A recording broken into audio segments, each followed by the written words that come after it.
It's coming. We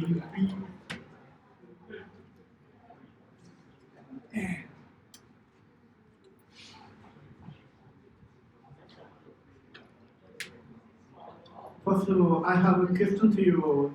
Do you know Raspberry Pi? Raise your hand, please. And so, don't, and so people, folks said you don't know Raspberry Pi, raise your hand, please. And sometimes attendees don't know what Raspberry Pi is. So I will introduce in detail. So kindly. And second question is, so please raise your hand. So, and now you are concerning in education. Raise your hand, please. And professor or students, and so now and so measuring computer science using Raspberry Pi for studying in the code. Raise your hand, please.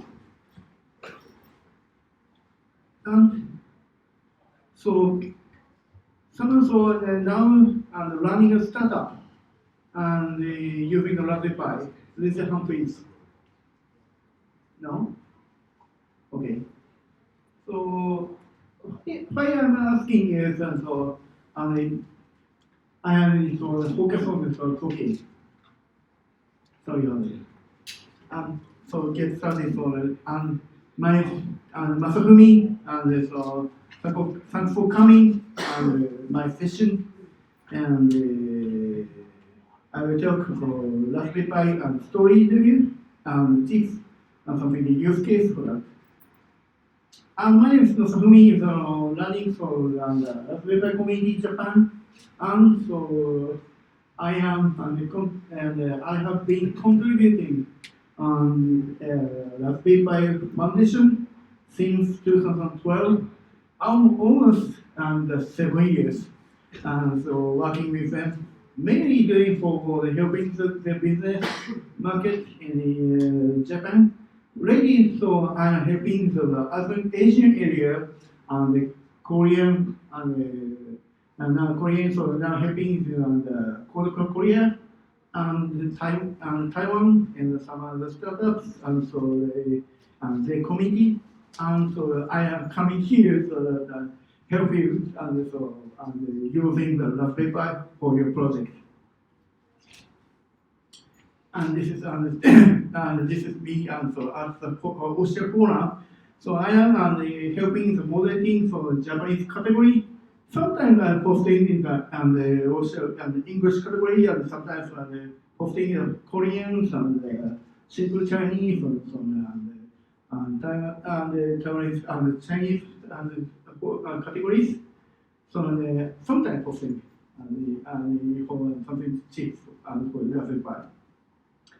And I'm also at the Army Elevators program and helping and based committee to encourage the Raspberry and the ARM startup using the Raspberry Pi. And so I will talk about Raspberry Pi history and from 2006 and Eben Hassel and Eben Upton and the father of Raspberry Pi and had the opportunity to make a Raspberry Pi. So so it is something like an issue on the Cambridge University and people so they are so measuring the computer science getting rest in 2008, and they are applicants in measuring the computer science, and so and more so they less technical skill. So and in 1880s like me, so I'm so years or 50 years old. So and a computer is so is for programming. But now, computer is for web surfing and or email, and so some people feel and they don't need any more PC. So and they say, it is enough to use the only tablet or smartphone. So they getting less skill, and now and so even Android so students can only do that for web page for simple programming. So this, just I took that sorry and the skill and game is improved and that and so they are not programming and web programming is very useful. So good. Ooh, so, and you can programming so getting it and now and so you can use some simple IDE to make easy to programming. So so anyone knows this model? Raise your hand, please. Oh. Plus, and looking for the audience, so many is younger. So I don't know I'm sure so you don't know what it is. Because it is an X and 6, 8, and 000, and it is old PC, and so it is for learning for programming, and I used to be play the game, and also so doing some with such old PC. And so once putting this PC, and it is not used and so something the UI like latest OS for it is only for programming. And maybe so it is and it is simple for diagram for that. For now almost and so guys and doesn't need PCs and PCs is so now and the complex things so and my and the employees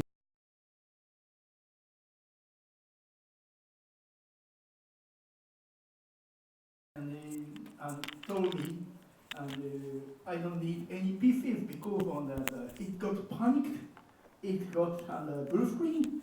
So I might better use so tablet or only surfing, only emailing. So so even Atom and so Puzzle Raspberry and annoyed this issue. So he so planning to so and book and PCs for education. So he planning to go on the concept. So in first inexpensive. So Raspberry Pi is very cheap, and so entry model is only $5. So it is very cheap and fun. So and so Raspberry Pi has some of the retro Pi on the game emulator, and it is for encourage children use of Raspberry Pi. And so some vendors now releasing is on the retro Pi based based on the stuff and so for example Pimony and the PiCade and something so and so it is fun for children to use Raspberry Pi. So it is one of the great concept for that. And robust. And many of such boards, and so it is easy to break. And so over voltage or something, and it gets annoyed for that. But Raspberry Pi is used and supposed to use children. So and putting on the and putting and Raspberry Pi and into and so their backpack to running and but it won't break so because of it's supposed to be under so children and it's supposed children use it roughly so it is very loves loves so and the whole children and programmable. So the Raspberry Pi Foundation has been talking now, and so how to learn and programming and with Raspberry Pi.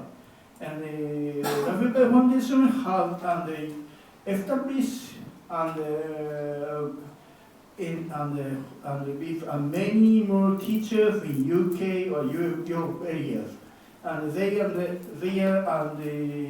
annoyed so children learning programming learning so they are discussing how to so learn programming and for children so they are trying to many things to learn and learn programming for that. And so and so now Raspberry Pi has ARM CPU, so it is enough to run and enough to run so something like code, something like web surfing, something like emailing, and checking a benchmark, with such system. And now Raspberry Pi 3 have a A53 and Cortex processor, and it is faster than the old Core Duo processor, and it is enough to use on the Raspberry Pi and using for programming or something and light and use on and whole that use for something. And so MM for you names Raspberry Pi as a BBC brand, and so that's why the event used to be use BBC Micro it's like and programming PC and or PC so and he inspired and so and BBC Micro to build and make Raspberry Pi and in that time.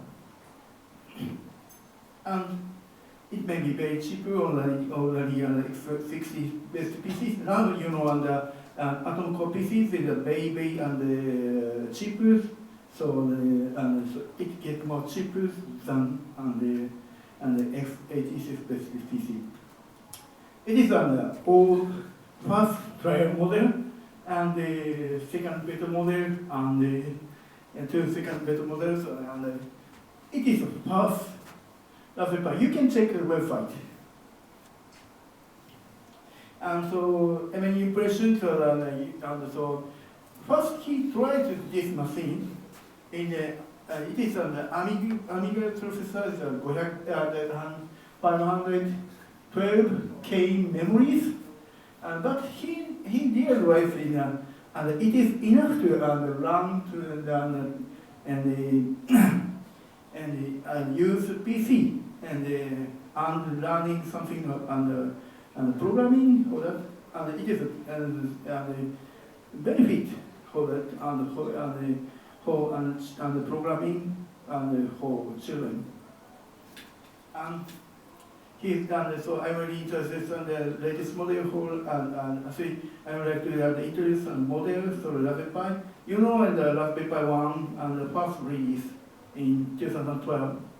And the issue on and so it gets and it took half a year to get it. So that's where you check the website for orders Raspberry Pi RS components for the element 14, but you cannot get, you could not get, sorry, you could not get the Raspberry Pi because of the, and the Raspberry Pi has many more orders from the school, so you could not get the pies because it is first priority is school delivering, and so to educate children in UK. So I used to try to do that, but for me it took 3 months to get it, and it is very hard. And so they issued first release they are made more major revisions and release in the Raspberry Pi 1. And next model, the Raspberry Pi 2. But now, so you please check the spec. Now, Raspberry Pi 2 is on the Cortex A55 latest processor, and the same memories not mounted on the Wi-Fi and the BT antennas, and getting less prices. And it is, why it is so changes? Because it is for the something like factory use, something like industrial use, and because some companies very very nervous such board has Wi-Fi and BT antennas, so they have to omit Wi-Fi and BT for industrial use, so they have to change it Raspberry Pi 3, Raspberry Pi 2, and frankly speaking, so it is another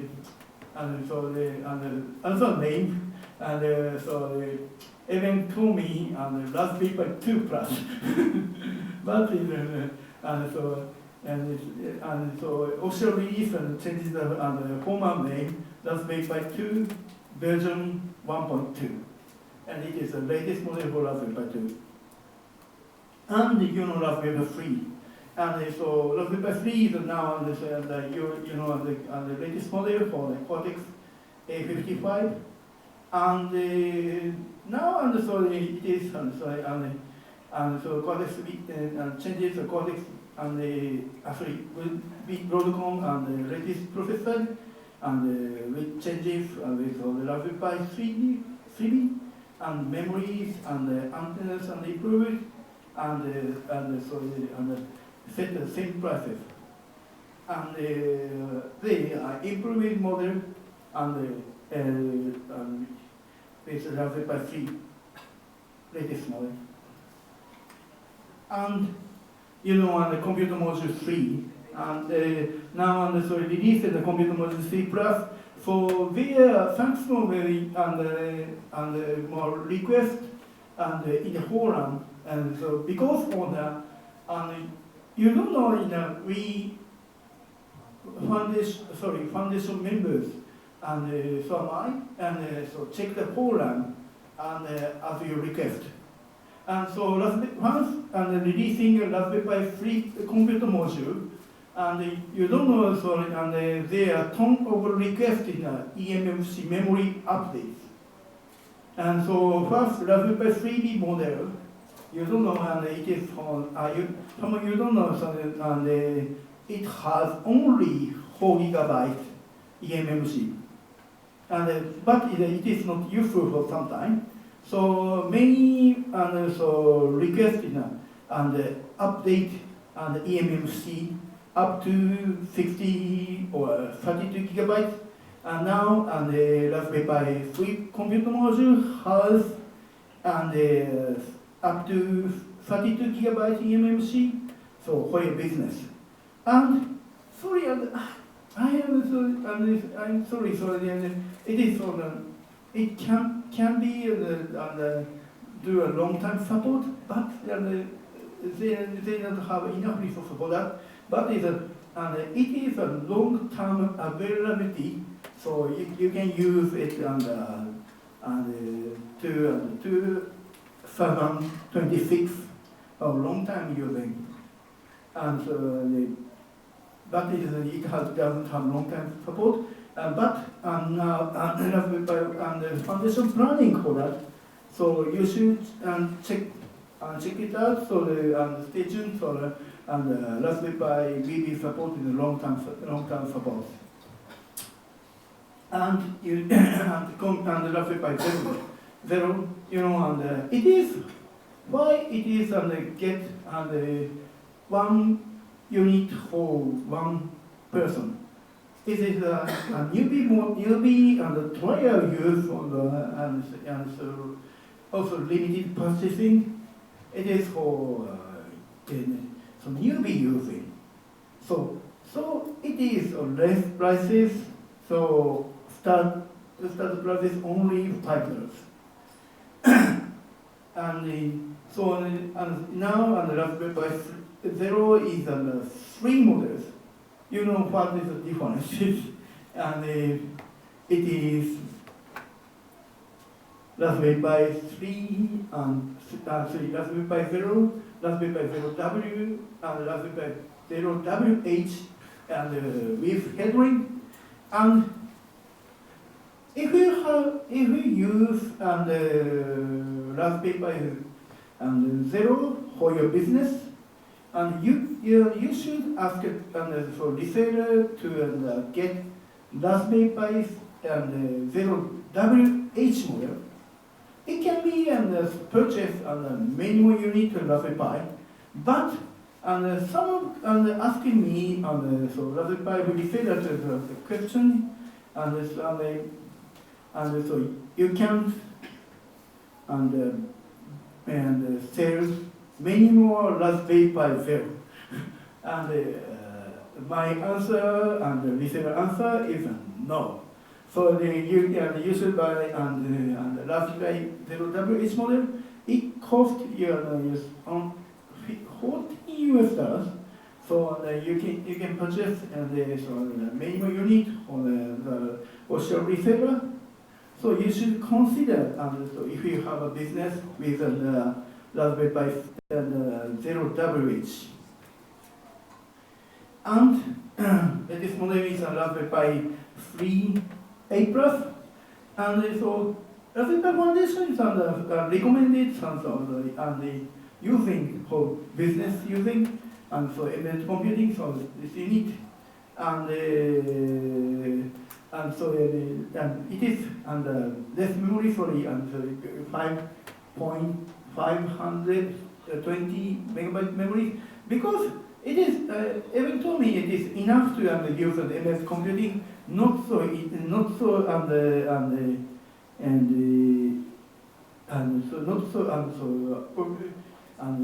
use for the Uber and 500 megabyte. So and have Bluetooth and Wi-Fi is also included with the same as the Raspberry Pi and Type A as a Type B, and it costs less than $25. And so it is for the embedded computing for that.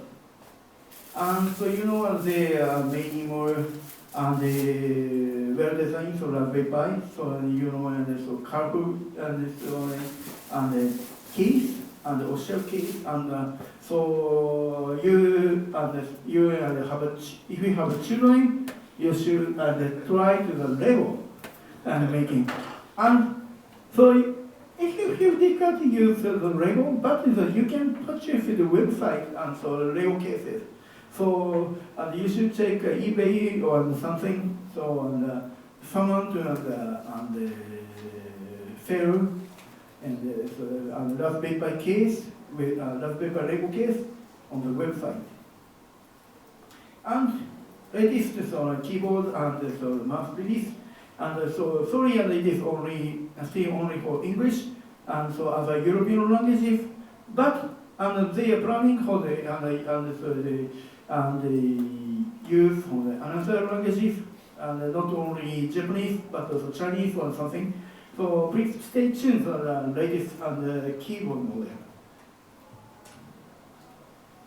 and so, Raspberry Pi, and so now, and so many more compatible machines now grow. So, and also forum with, and posted many others for that. And sometimes, so we, and I am privileged to manage the forum. Sometimes Chinese refer posted something like others for the banana pie or the orange pie or something. For sometimes it is possible. But I discussed in the lead for the event about this is why call it event, and they don't care about that lately. And first time. And even very nervous for the competitive vaccine release, but now they don't care. Because of the Raspberry Pi and established in the major brand on those board market, so now they don't care about it. But please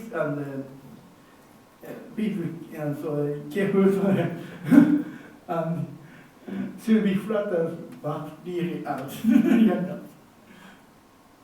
If she said, if not fun.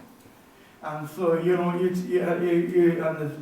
have seen the many words and say compatible machine, yeah.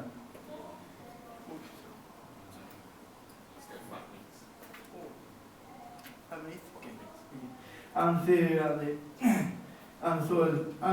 then they needed development and hooks and what I say is Raspberry Pi very easy to update and OS and kernels or something, but it is somebody is need to compile and the kernel and the DTD or U-boot to update the kernel whole board. And latest, Raspberry Pi and storage opening of Cambridge Central and the roadmap, I cannot tell you. But station, and it is, even sometimes I talked on the magazine, but he is doing the best effort to release a new model for PlayStation. And the TV for the TV has yesterday I executed, and it is so one of the way to the Raspberry Pi Foundation planning and not only the Raspberry Pi itself, but also is such a board have in to have a fun and play and using a Raspberry Pi for children and more. And the use case as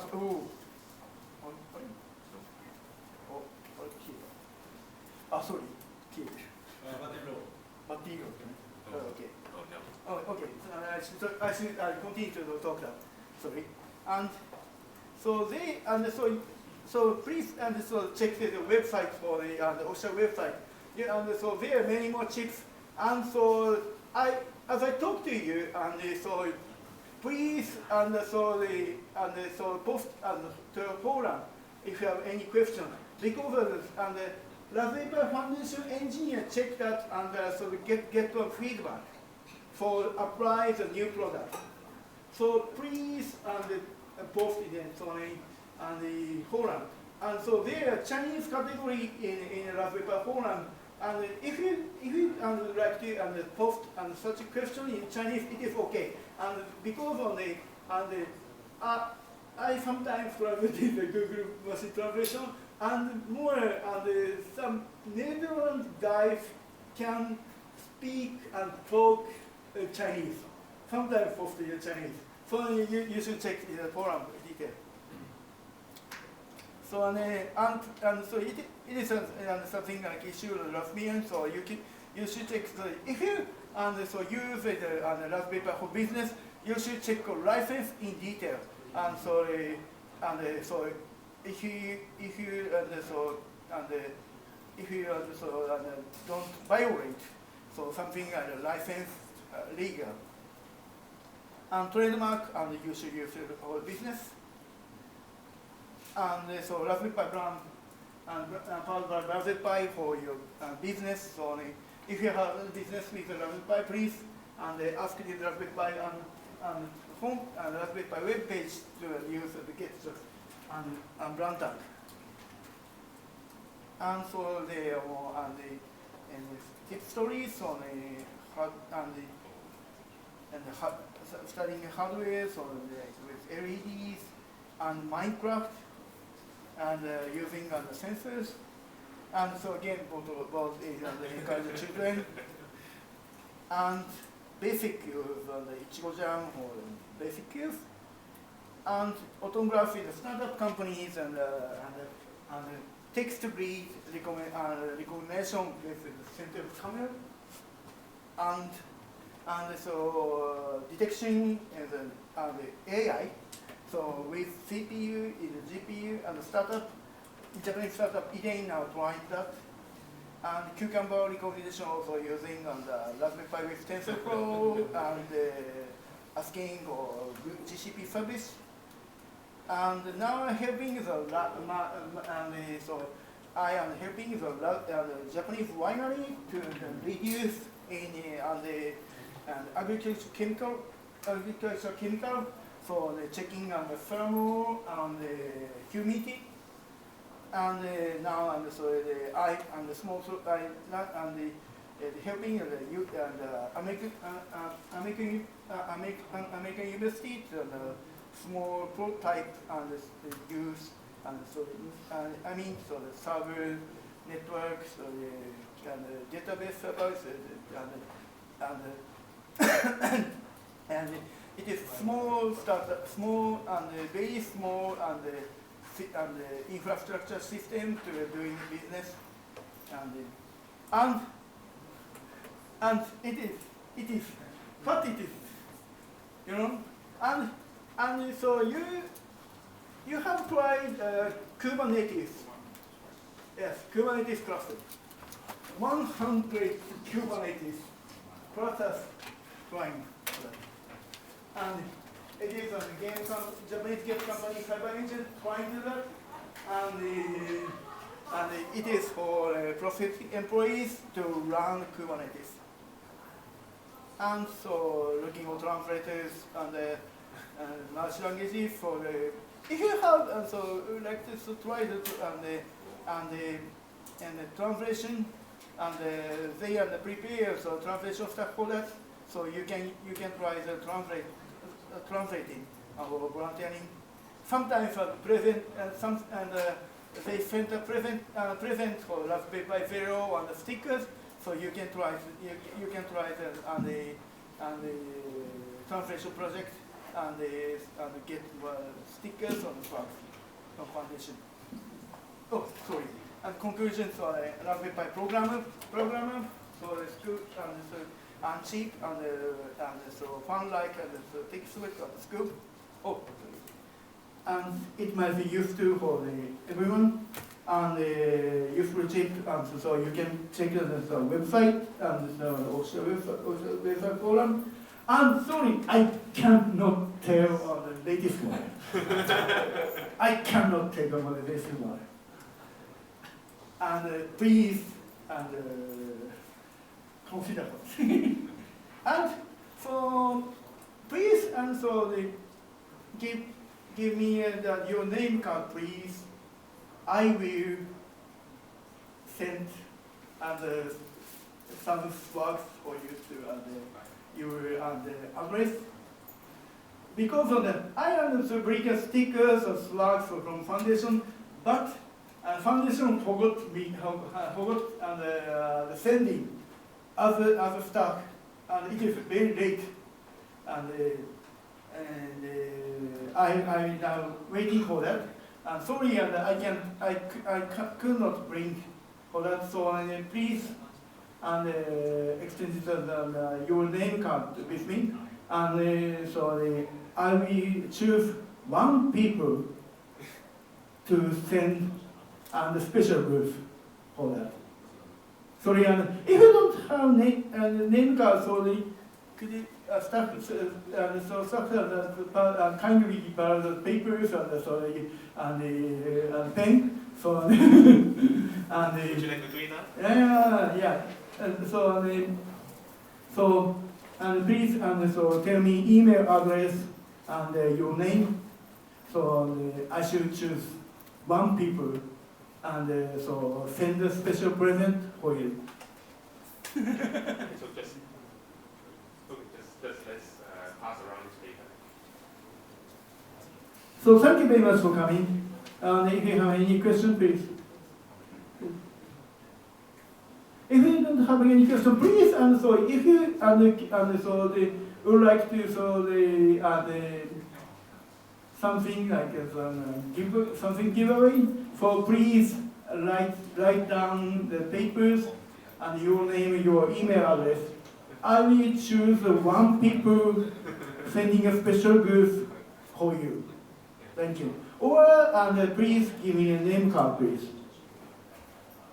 May I just ask one question? So if I'm a student who just want to start with experimenting with something like a Raspberry Pi, so which model would you suggest me to buy? I think it is only so.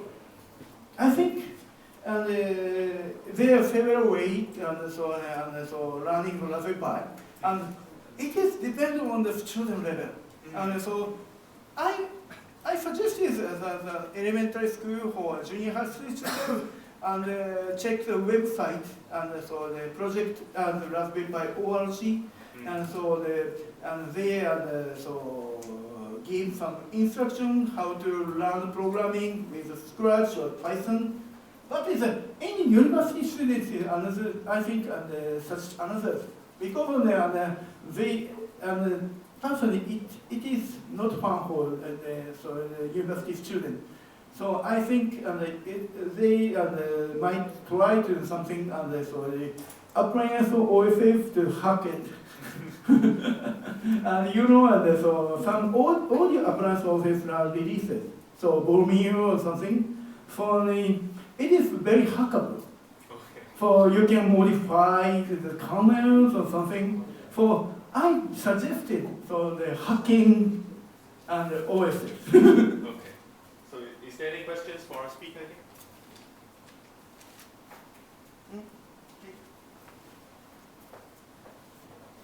Do you plan to start a Hong Kong chapter of something like Raspberry Pi, the supporting group or something like that? Do you have some colleagues or work along with you to set up some local Hong Kong supporting for Raspberry Pi? Local Hong Kong support. Yeah. Do you have any plan to set up some chapter or some working group or whatever? Sorry, I don't know that, but if you there are something retailer in retailer in located in Hong Kong. Mm-hmm. But is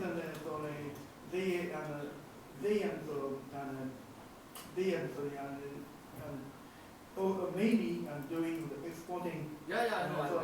Yeah. So but so if you something committee that is located here in Hong Kong, so I will be help. So sending some work or something building committee or something. Okay. Thank you. Any more question? No? So if there are no further questions, then let's give Yeah. another round of applause to our speaker. Thank you very much.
talk will also be about Raspberry Pi, I guess. Is it right? Yeah, so if you are still interested in other use cases of the Raspberry Pi, please stay behind.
So let's welcome our speaker. Shall we just call So sorry? Okay. So he will share with us about another project about which uses the Raspberry Pi. So let's give a big round of applause to the speaker. Okay. Hi everyone. In this section, I will share our project. I am 25 and crowdsourced with the data project. My name is Naiwen, and my ID is So sorry. So I always introduce myself. Hi, I'm So sorry. Okay. So I'm the organizer of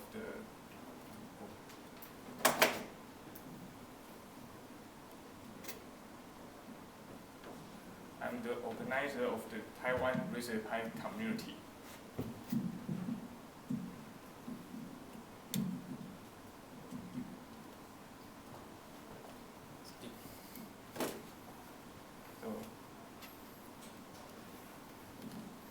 So I'm the maker and the open source developer and the Raspberry Pi evangelist. So our team is the official Raspberry Pi reseller in Taiwan. So we organize the Raspberry Pi Taiwan community. So we have the meetup, regular meetup, and workshop every 1 month.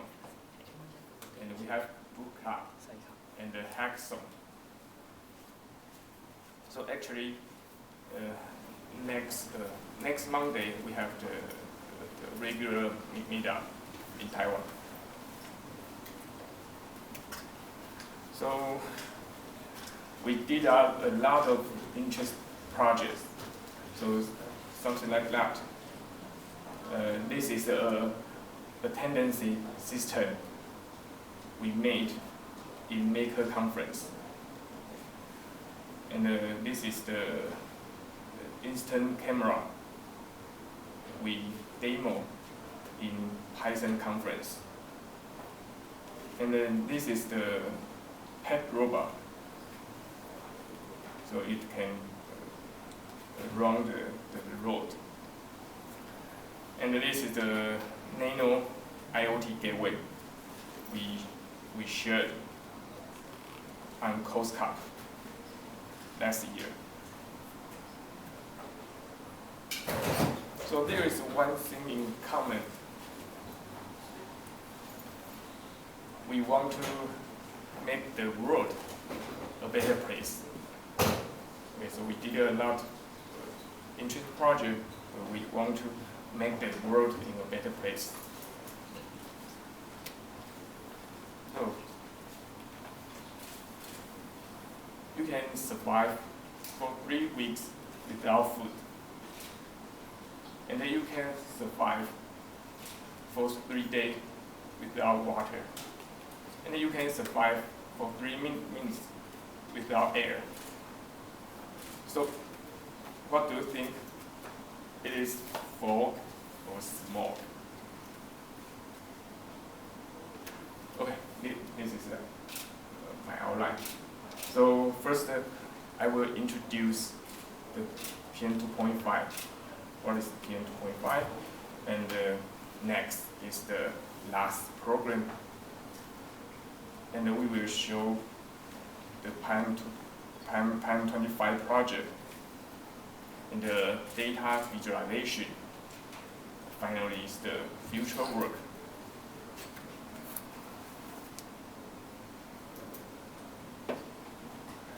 So, what is the PM 2.5? It's a particular matter. So, the size is smaller than 2.5 micrometer, and it will harvest us. But we can see it around the world, sounds like the photo in the previous slide. So in the research, so the PM 2.5 comes from the something like the volcano and the dust storm and the forest and the grassland fires and the burning of fossil fuels.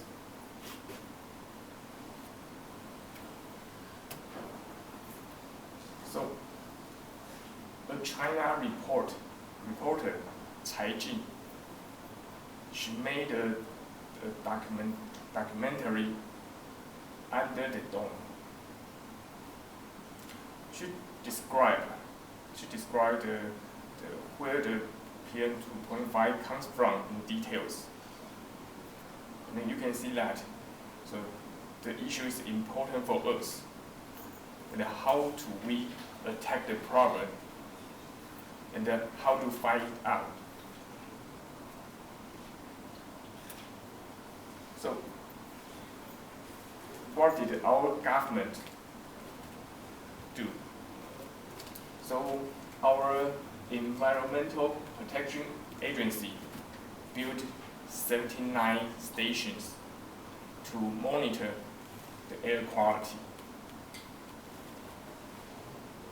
So as you can see, the stations is multifunction and professional.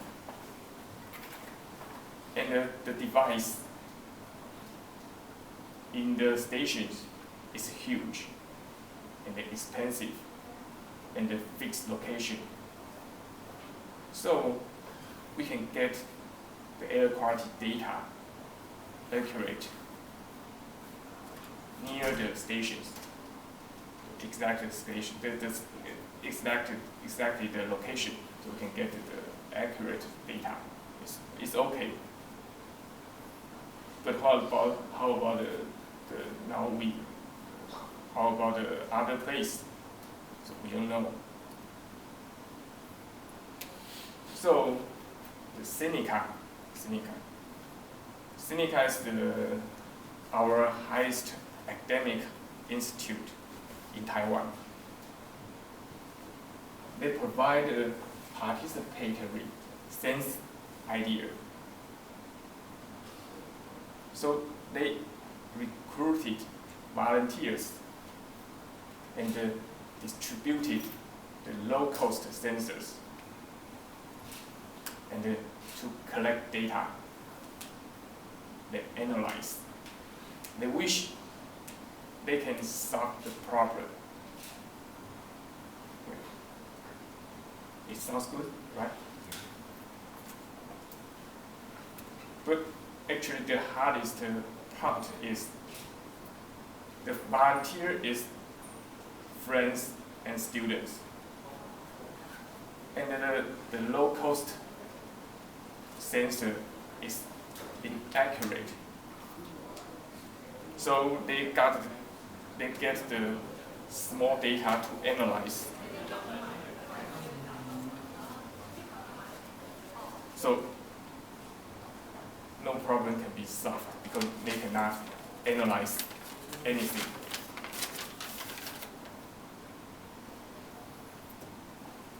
So we have the LAS. So what is LAS? LAS is a community. It means location-aware sensor system. HKOSCon is the organizer of the LAS. He launched the Airbox project. So then some makers contribute their source code and the hardware design to attract more people to join in this project. So what is the difference between the last project, last community, and the Seneca project? The last project is a bottom-up system. So it is from the grassroots.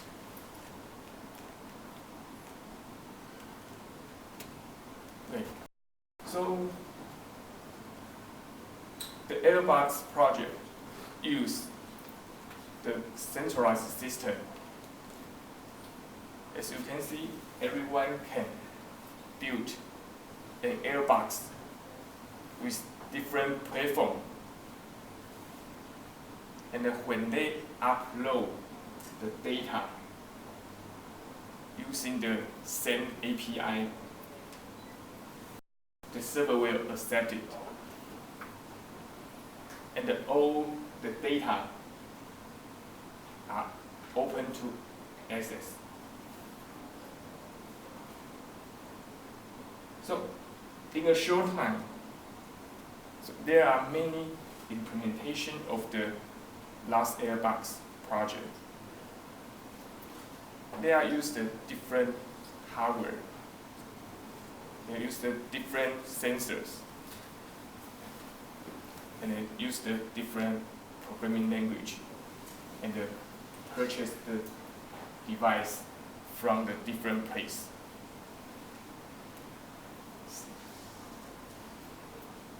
Some Airbox are made for makers.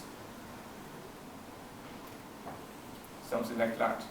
This is a last for you. This is the last for you. So we have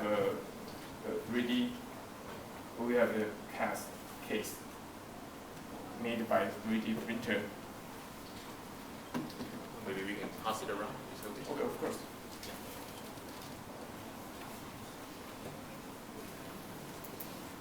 And some Airbox are made for the consumers, something like that. This is for consumer, plug and play, but you cannot modify anything. So something like the last for you is hackable. So you can add your different sensor and do your programming.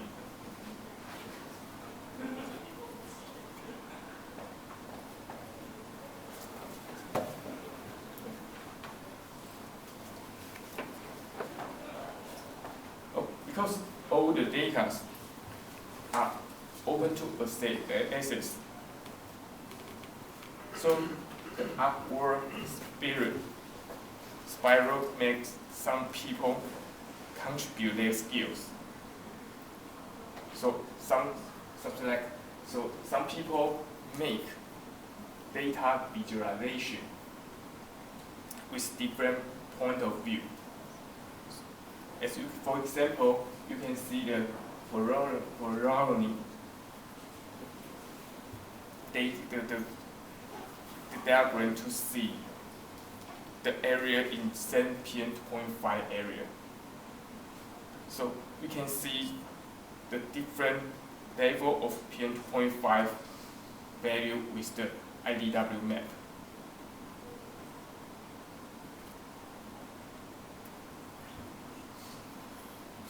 What's the benefit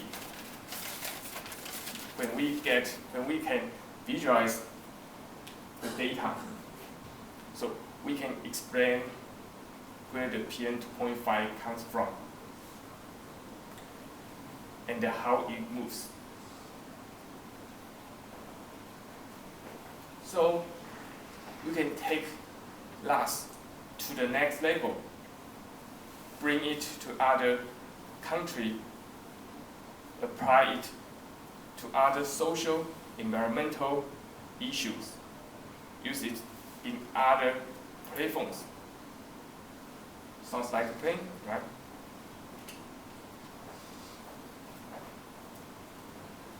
But actually there are some problems in the Airbus project. For example, the hardware they choose is made by Taiwan. So some people are not easy to obtain outside Taiwan. Besides, so there are many different implementation, so different hardware, different programming language. So it is not scalable due to the multiple hardware, due to multiple platform. And finally, because everyone can upload the data without authentication, so the fake data is an issue.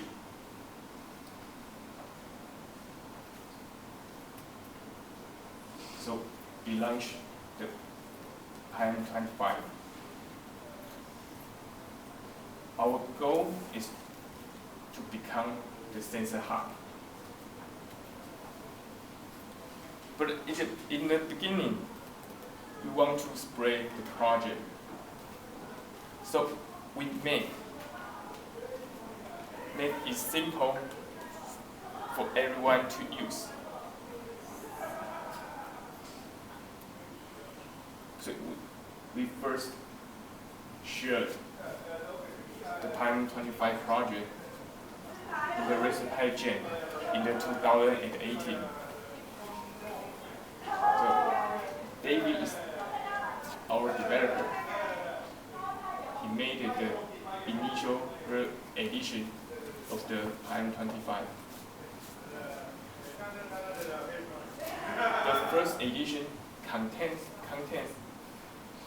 the PM2.5 sensors, temperature and the humidity sensors, and the OLED display and the GPS. It's the same like the Airbus.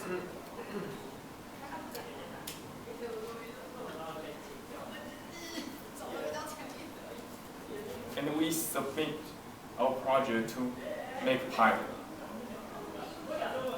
MakePi is the official Raspberry Pi magazine.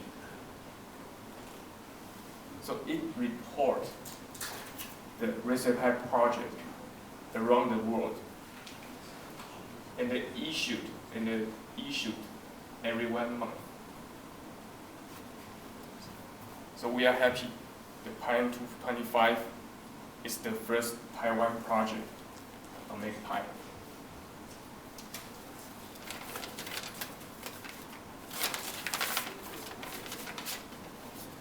So in the last year, the California wildfire.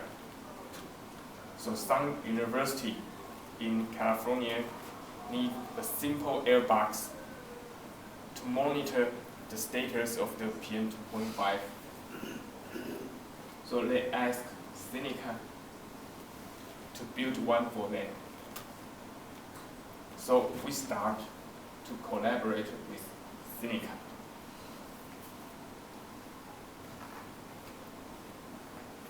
So, based on their requirement, we choose the popular platform. Actually, it is Raspberry Pi, so you can buy the Raspberry Pi all around the world. And then we use the limited sensors. We use only PM2.5 sensor. The model of the sensor is G5T. So it can sense not only PM2.5 data, but also temperature and the humidity. And then we also need a GPS to get the location data. And the software, we use the Linux operating system. And with developer Python, we choose the Python as our programming language. And we choose PIGPIO library to read sensor data, because it can perform hardware timed sampling by using bit banding. And we use the Raspberry Wi-Fi to help user to initialize the system. And we have OTA function, so we can do the firmware update over the air.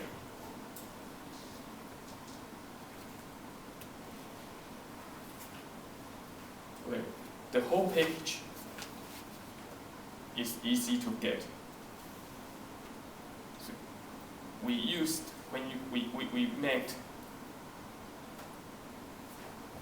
made a system image for user to download. And the sensor is standard and popular.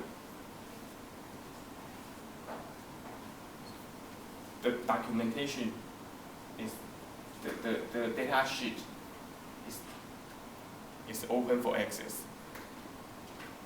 And we made the instruction menu and the introduction slide. It is well documentation. So we provide a system image for user to download. After set up Wi-Fi, user can plug and play. But it is the special edition. So we add the e-paper for user to display the status of the current status of the information, something like that. So it will auto refresh every 5 minutes and upload the data. Besides, we made the case made by laser cut.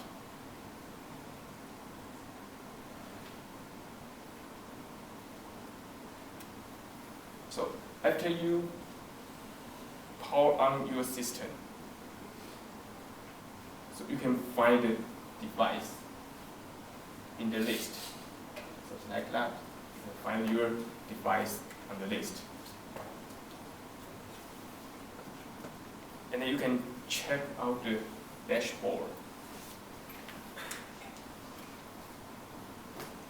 You can find it to visualize the history data. And then we will make some suggestion for current status.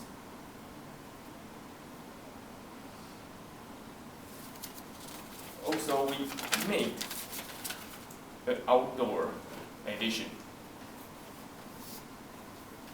It's made by Zero. So we put Pi 25 into lower box, so it can protect your sensors from rain and snow. But you have to find the power, the way to supply your power, something like that.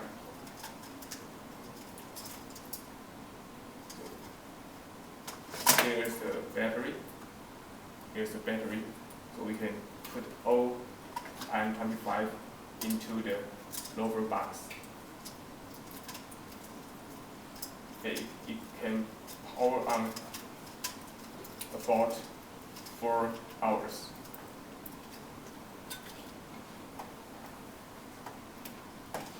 Okay, so there are many airbags. Why do we reinvent the wheel?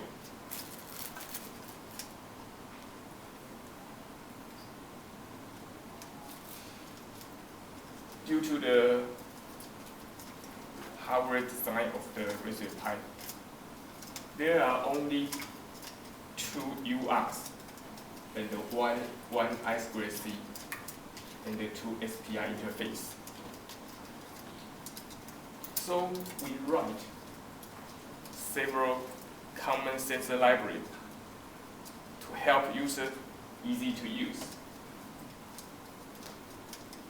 So the feature is we support multiple UART, I2C, and SPI sensors connected together in the same time. Something like that. We have provide several sensor libraries. Okay, finally, the next step, we want to make the sensor hub. So user will easily combine the different sensors on his project. For example, if you want to doing the research on the water quality, we will need the pH sensor, oxygen level sensor, and the stability sensors. So if you want to monitor the soil quality, you will need salinity and the solid flow. And then if you want to monitor the air quality, CO, CO2, CH4, and the PM2.5 is the sensor you will need.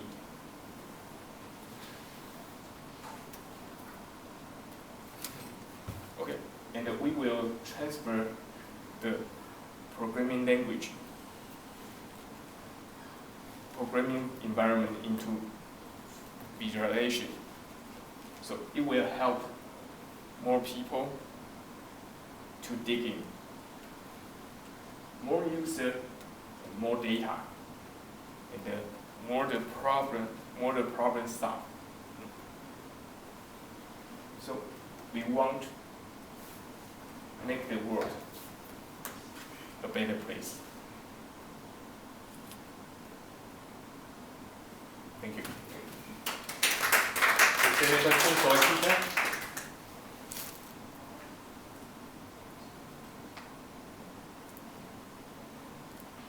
If there are no other questions, let's give our speaker once again a round of applause. And if you are interested in looking more closely into the hardware, I think you can approach So Sorry to close a look at it. Yes. Thank you. Yeah, and have a more in-depth discussion. So this is the end of the morning session. So we will have our lunch break. So thank you very much. Thank you.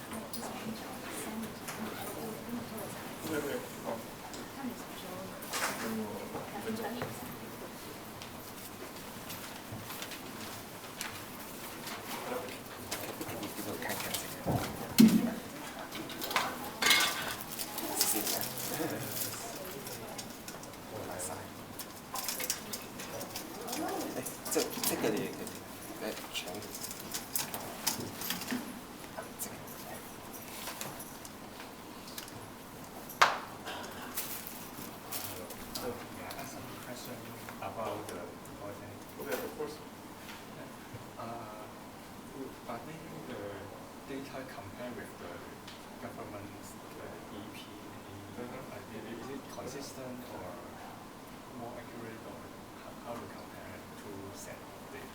Okay. Actually, the sensor data in the EPA is more accurate. But why we need the Airbus, the IM25, because we need more data to compare, and the most important of all, the data is correct, is accurate or not, is not the most important, because we need to visualize the train. The train is much important than the exact data. Yeah. So because every sensor, if you don't calibrate, it's not actually accurate. But the trend is the same for the different sensors.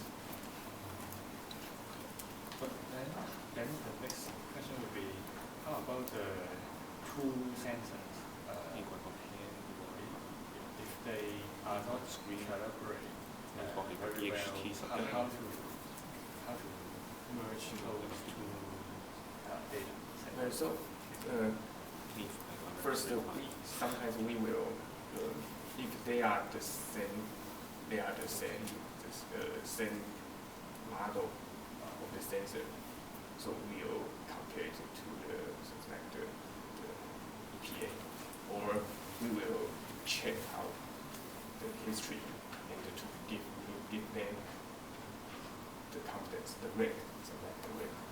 So if the rank is average, or so I think the value is more accurate. So we have the rank. Because the sensor need to calibrate, and the sensor should be replaced every 2 or 3 years. 2 or 3 years. That means the life is 2 to 3 years for one sensor. Yes. Is it the sensors or solely the sensor, or the whole Raspberry Pi and all? The sensor. Oh. And then I was going to ask something about how did the power consume for one? Oh. Is it like a battery or using the AC? The best way is to provide the AC power. But if you use the battery, you can use we have some tips for you to reduce to minimize the power consumption. So exactly to decrease your frequency. You have. So basically, it's running 24/7 on all these platforms. It's running local machines, running in the cloud. How are you going to convert a mishmash of scripts up to something that's a little bit more modern, right? First, also find security bugs. Go to the GitHub page, check it out. There's a presentation at HKOSCon last year. All right, practical JS fuzzing. All right, go read it.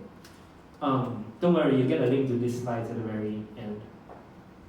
So, as I said previously, 4,000 or 5,000 source lines, over a decade old, different mishmash of Python 2.x technologies, right? Different standard scripts. There were minimal tests, if any, probably even 0. There's no way to install as a library via pip, right? So everything was run as kind of like bash scripts all the time. Custom written helper functions, you need to do something that interacts with the file system, so you write your own thing, but you don't know if you accounted for edge cases or not, but you don't care because it works for you. Linting's absent, and you always try and figure out what's wrong until you realize that there is that one missing parenthesis ending. You wasted like 3 hours of your time trying to find out. And there's no continuous integration. You don't know where somebody lands something in the repository. while you were sleeping and you wake up only for it to break, but you don't know because you didn't do anything, or somebody landed something around the world, whatever, it's just bad. Right, and of course, unable to, oh no, I spelled something wrongly, integrate newer Python 3 only projects. So that was kind of problematic. But if you're going to do it rewrite, that's too risky, right? Things are going to run and then you write everything from scratch. You want all these new features and then basically you are unable to complete your Can I ask why we have only 5,000 lines of code? That's true, except that I didn't write. It's nothing. I didn't write most of the 5,000. That's true, that's nothing. Yes. Because if you're talking about 100,000, yes, but if you're talking 5,000, it's nothing. I agree. So if even me at 5,000 I face these problems, I would presume that you at 100,000, 500,000 lines of code, you're going to face even more problems, but you're also going to face the problems that I face as well. So hopefully it will help you a little bit. You're going to have scaling problems and things like that, for sure, definitely. So hopefully some of the knowledge that I share with you will help you along the way, and some of the knowledge that you will learn in overcoming your larger project, we will share with us in future conference speeches. So there you go. 8 stages. I'm going to share with everybody. First thing is you should have linters in place, integrate these linters with CI, put everything into a pip folder structure. I'll talk more about this on subsequent slides. Put everything in a PyTest format, a test in a particular format that a particular Python testing library likes. There are several types of testing libraries. PyTest is just one of them. Have code coverage, do the actual refactoring, deploy dual 2.7, 3.6 code, and then remove the 2.7 stuff. So this was the way I did it for my several thousand line code base. If you have a several 100,000 line code base, my guess is you might still follow some of these steps and more, right? So this is definitely not a catch-all thing. I presume you're going to have more, for sure. So again, stage 1, implement linters, run static analysis. These are some of the things that I used, Flake8 and PyLint. Flake8 is faster, integrates these 3 smaller linters. PyLint is slower, more comprehensive, and more whiny, you can say. Some people don't like it because it's too verbose. But then again, they allow suppressing warnings.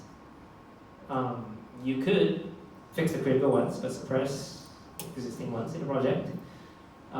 Anything that you feel like fixing later, fix later, but anything that's critical to fix it now.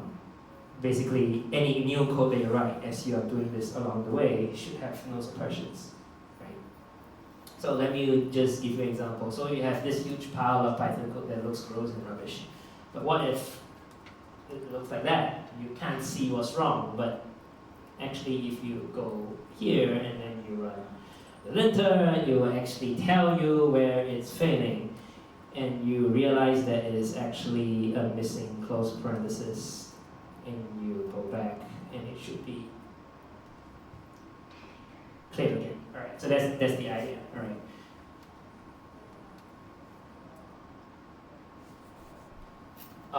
So linting is actually one of the first things that you should do for your scripts because it doesn't require anything else other than the fact that you can run this linter separately. You could run these as libraries, you could run it as part of CI, which is what I suggest the next step should be, the integration with PyTest, but that's later. So what Travis allows you to do is the whole waterfall thing, and you could actually don't execute any Python test yet because you don't have the scripts in a test format. You haven't actually written any test for it yet. But you can actually get Travis to run linters on each check-in that you land. So it checks your existing code, it checks your new code coming in for any critical syntax errors as a start.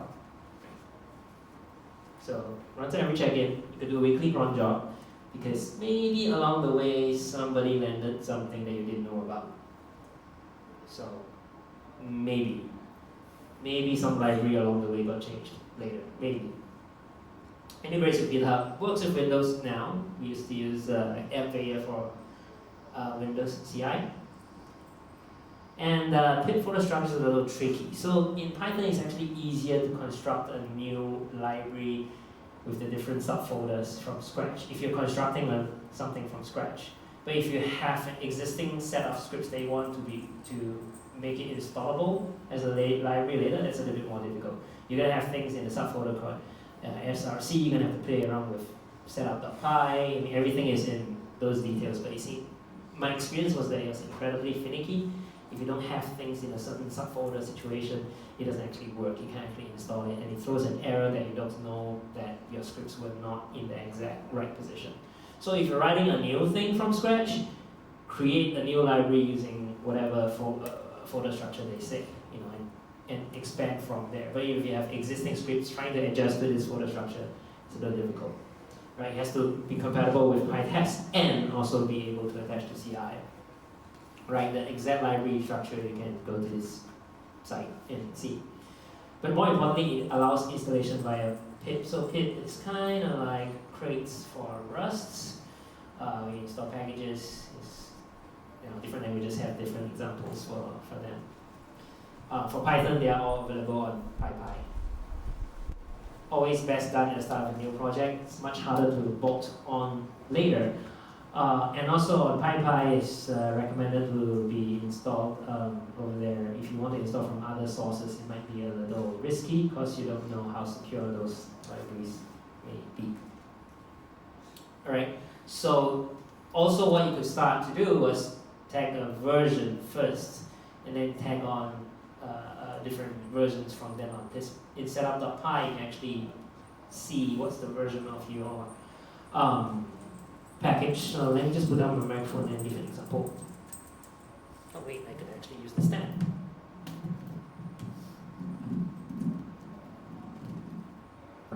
There you go. Okay, so if I go to setup.py, you can see this is setup.py, you know, installs a bunch of packages with specific versions, but you could also define a particular version for your library. There you go. Right now it's at 0.7.0 something. So you could tag yours as 0.1, and as you make big changes along the way, just keep bumping the numbers up. Next is PyTest. So PyTest is the testing library format that is one of the few available that you can choose. You can choose unit test, you can choose nose. Some people like nose. But the ones that I used was PyTest, basically. You could add tests to each function to your project, and increase your test coverage first. So ideally, I'd say like maybe 3/4++. Everybody talks about getting as close to 100% test coverage as possible before you do your refactoring. But what I found in reality was, for me, about 40–50%. So because I did most of the easy things. And you have other team goals, right? Refactoring, moving from Python to the free doesn't really earn any money at all, right? This is probably just a separate time wasting thing. So you actually have to balance this with other priorities in your organization. So next is ideally, you know, code coverage. You can bolt it on to this thing called code.io, and then you could see how it looks like and see what actually it looks like right now. So there you go. Oh, and something's wrong because it shouldn't be 100%. You know, not that beautiful. But that's the idea. You know, ideally, you should have a code coverage graph that increases as much as possible. All right. Integrates with GitHub. Everything integrates properly with on GitHub there. And next is actual refactoring. Writing dual code is recommended versus this thing called 2 to 3. So initial stages of Python 3, they said use this translator thingy that translates your Python 2 to 3 along the fly. But after a while, they decided that it's better to write code that actually runs the same in both 2 and 3. So you just do some sort of version detection. Basically go to Python-future and use future or 6 compatibility libraries. Again, you have to read those documentation and use, I would say use either or. I think 6 has more things than future. For me, future would suffice for my needs, so I don't actually have to import something that's too big. And you will commit small changes, small refactorings, and make it easy to back out. Add a test of each change and all that. So basically, these are just software development thingies. As much as possible, replace your custom helper functions with PyPy libraries. So you might have something that works on Linux, but you didn't actually test the helper function on BSD-based code, which is what macOS is sort of based on, and somehow at that lower level deep thingy, they don't actually work the same. And by importing PyPy libraries, it might actually be better because they do all the testing for you. Tend to be better tested basically. But of course, be aware of libraries and backdoors. So if you're gonna use a library that's not on PyPy, just make sure you know what you're doing. And then you actually deploy the next stage, which is both 2.7 and 3.6 code. And you test with different platforms on CI, make sure all of them agree. Have some machines on 2.7, 3.6, have some test machines on 3.6 first, maybe 5% of them, and then you start, as you iron out more bugs on the Python 3 side, slowly have more of them running 3.6. Maybe after a couple of months, start maybe doing half-half, and then maybe 3/4 on Python 3 and 1/4 on Python 2.7, and so on. Just do it at a pace that you feel comfortable with, while keeping in mind your company's other goals. You still have to add new features, you still have to do other things that are more important for the survival of the company, and then fully switch over at some date. But make sure you have an easy fallback. Make sure you have a switch which goes, all right, I'm now 100% on 3.6, but oh no, there's some disastrous thing that we just found out 2 weeks later. I need to suddenly fall back to 2.7. Keep that easy fallback. And of course, ideally don't do it on a Friday before a long weekend. Otherwise, you will not have a long weekend. And then the next stage is finally remove that 2.7 code. All is well, you tag another version, remove it. And ideally, you end up with something like this on Travis CI. You have only Python 3.6 running, and you have different operating systems and all that. And of course, if Python 90 3.8 is too unstable, allow it to fail. You can just go to this Travis site and see solve this thing. All right. So people might ask why 3.6? Why didn't you use 3.7? Whatever. For my case, it's because of F strings. F strings can be somewhat important to 3.5, I guess, but it wasn't that straightforward. But yet 3.7 didn't have many things that 3.6 didn't have. Maybe it was the breakpoint function that you could just import a separate library to get a breakpoint function. And it's also the default on Ubuntu LTS, and also some of your favorite other distributions, Fedora and whatever else there is out there. So you could check what's new and check the repository website to check which versions of Python 3 are on which operating system. Some random observations that I noticed, which was, it took actually more than a year. I thought it would take 9 months, but it actually dragged out a little bit more. It was from the start till adding 3.6 support and actually removing the entire code. So imagine for my case, it was probably a third of my time along the way, and then one-person project, because the main focus for us, for my team, was still always to keep finding bugs and not actually fix your own bugs. You still have to use modern text editors and a good VCS. Don't use CVS. Okay, maybe not really SVN either. But anyway, that's out of the topic here. Hopefully you have good teammates to help you review your code. All right? So subsequently, all these would ensure much better long-term compatibility, test integration, less time spent on maintenance, better integration. All these will just help you substantiate this to your manager and boss, I guess. But more importantly, for my case, it made obscure Python 2 bugs go away. Some obscure threading issues on Windows that once I switched to Python 3, I didn't really hit them anymore. So that was actually a good thing. So basically, don't wait, start now, but everybody's waiting for this, and so am I. So let's just see what happens. Let's turn up the volume a little bit. And hopefully my internet will load. Okay, good, very good.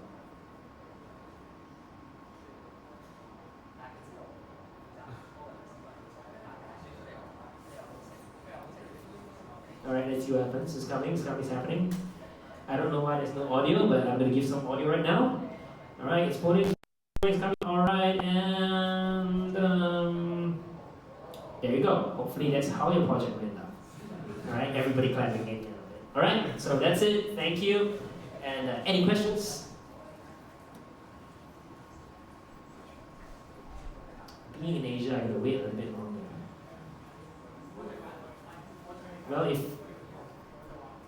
nothing else, I am available after the talk If anybody wants to ask me anything private, you're welcome. If you want a link to these slides, you might want to write it down.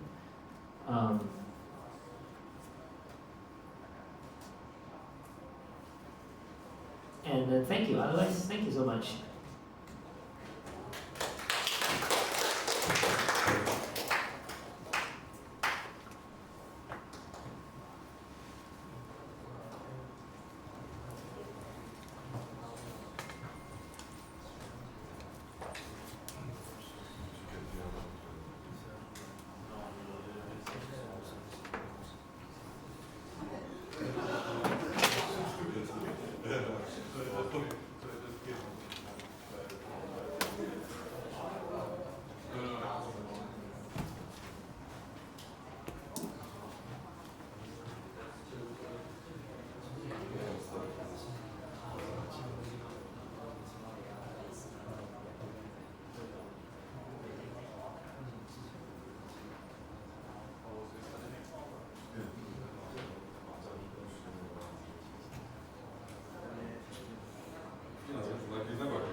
So the next session will start at 3 o'clock. 3 o'clock.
stream.connect connect to that address. And it returns a result, which can be an error or can be an actual outcome. But we don't want to handle the error for now, so we're going to do that. So that returns a string. And let's say connected to peer semicolon. All right, let's try that. Oops. Oops, forgot to put the parameter here.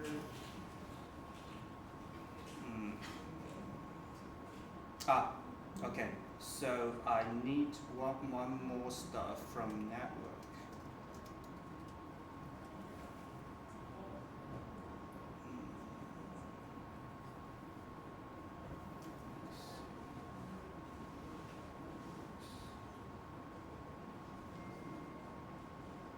What's wrong with that? Tray bound is not specified. It should work. It worked last time. Let's see what this does.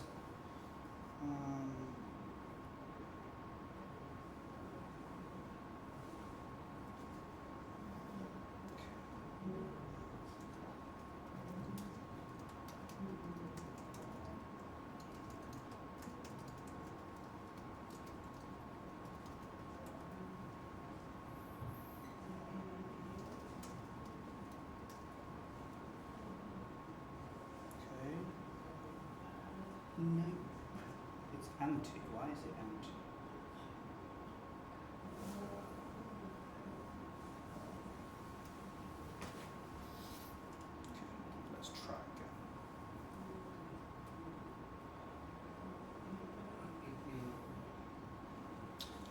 peek into my my earlier version. See how it's done.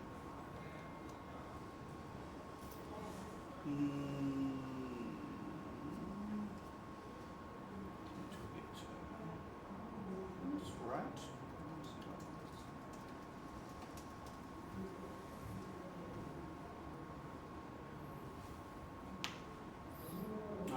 Please excuse me for my live debugging. That's not what you're supposed to see.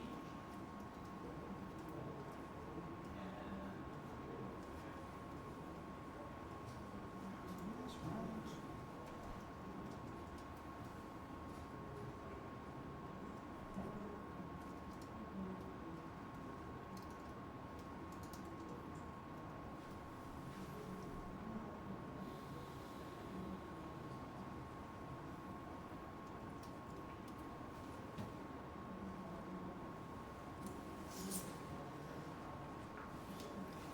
Let me see.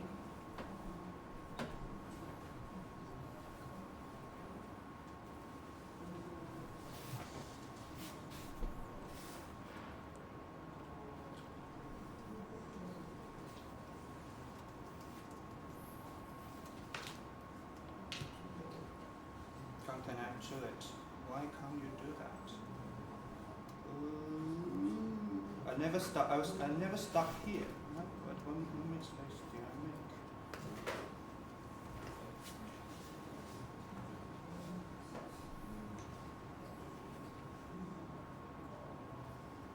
Let's see. Think.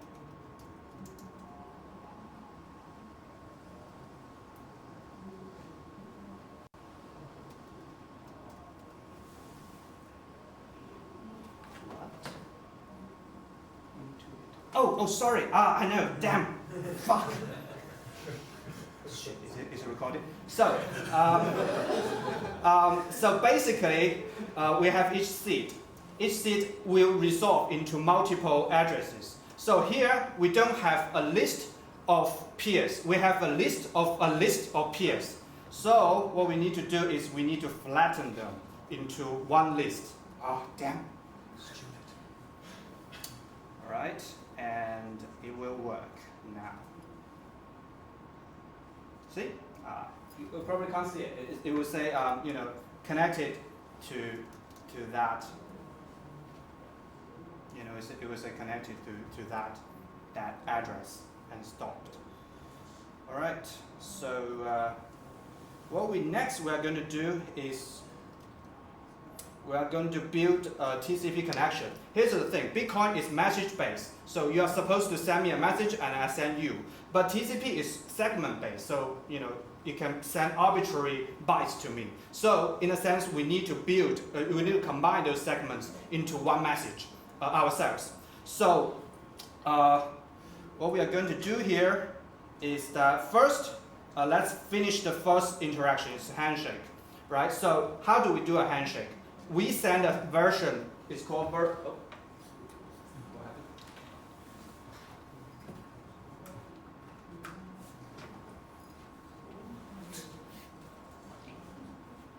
it's gone. Everything is gone. Yeah. This happens before because of the connection of the too many lines. connections. Yeah. So I what think I can need we to do find now? someone to help me. I think I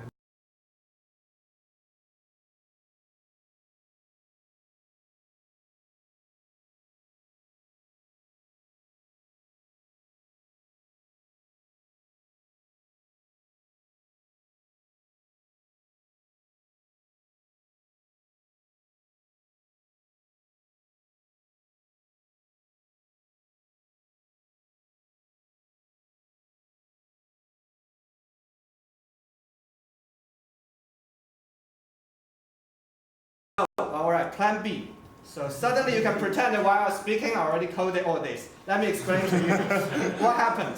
Right, so I'm going to use a bit multi-threading. So instead of connecting to them one by one, I'm going to connect it to 100 of them together.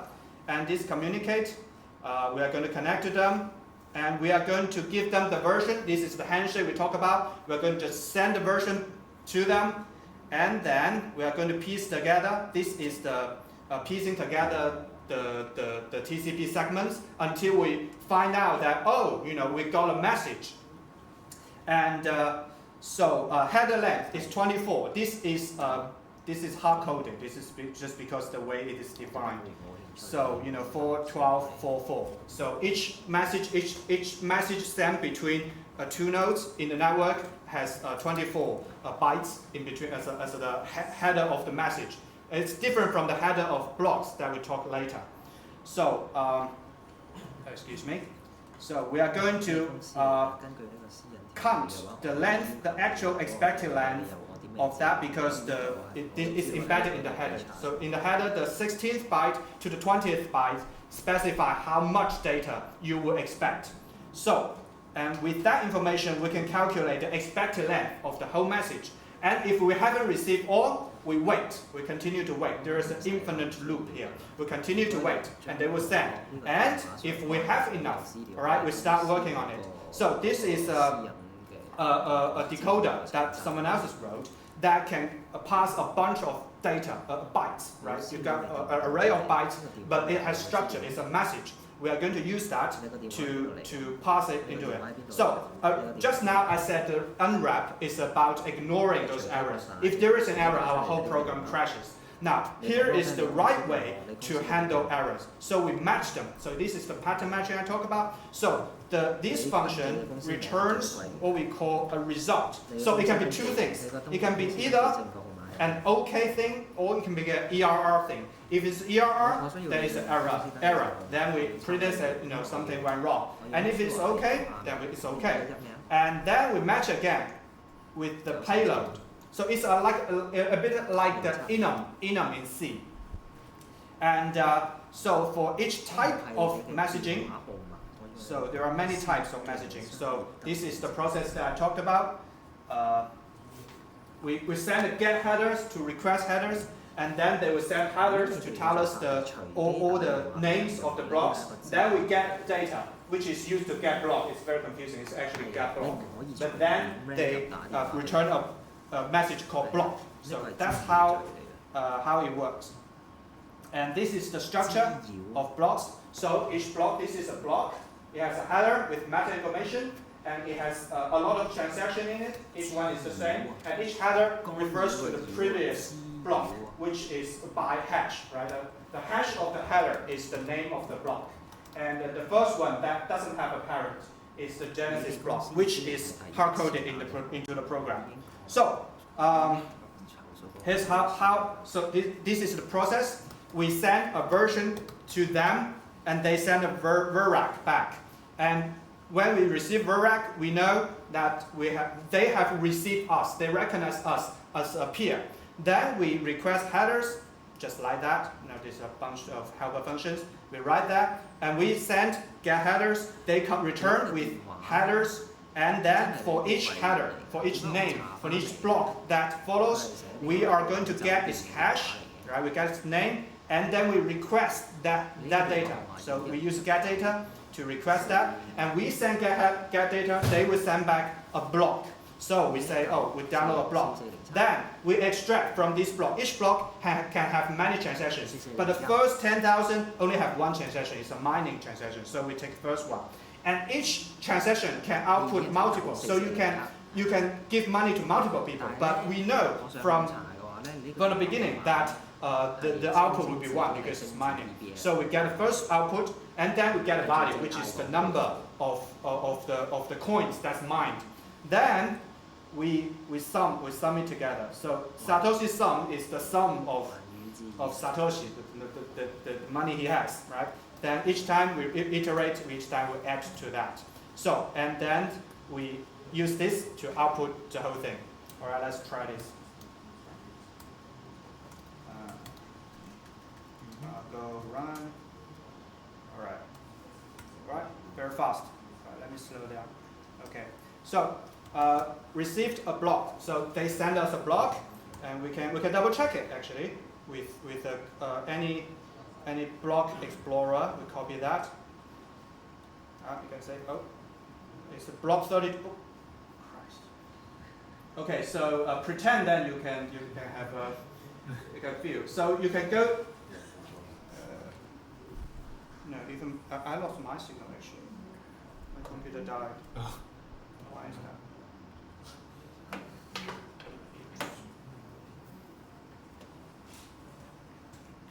It completely died actually. Oh, it get turned off itself? No, I don't know. Run out of battery. Run out of battery? Impossible. 90%. Let's charge it. So, anyways, you get an idea. I hope. Almost there. Jesus, what the hell? Maybe my client. Yeah, I got it. Maybe my my computing node is too powerful and it kills Mac. But anyway, are we online?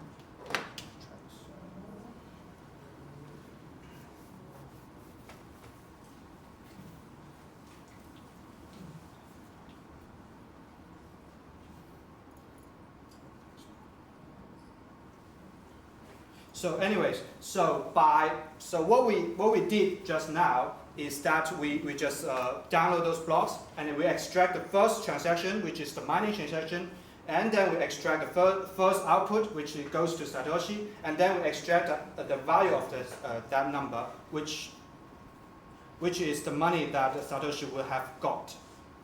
No, it's dead again.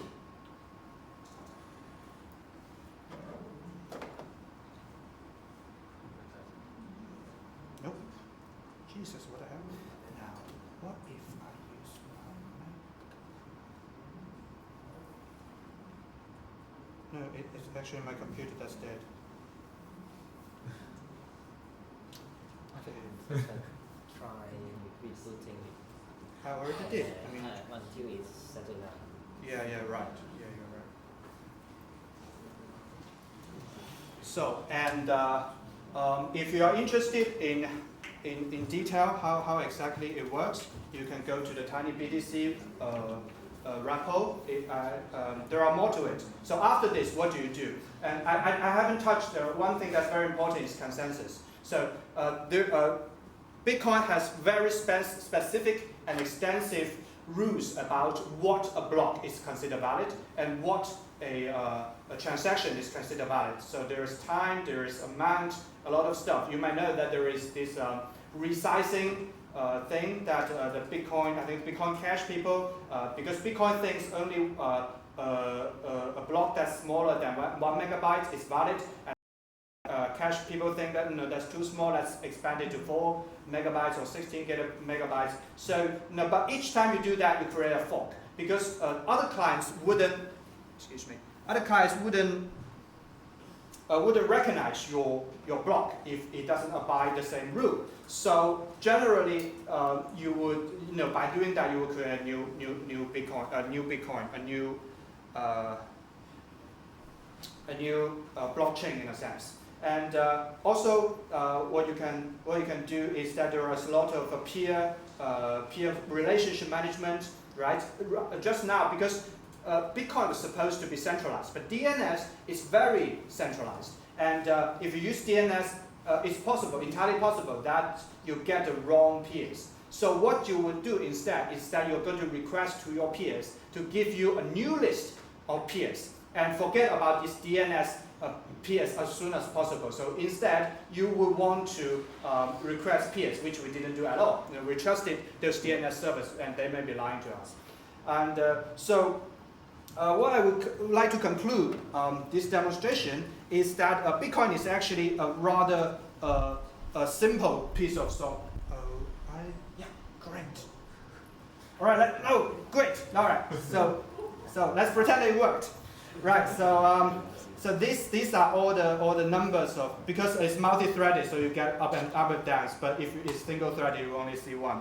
And you can go to any blockchain Bitcoin block explorers, and you can see. What the hell?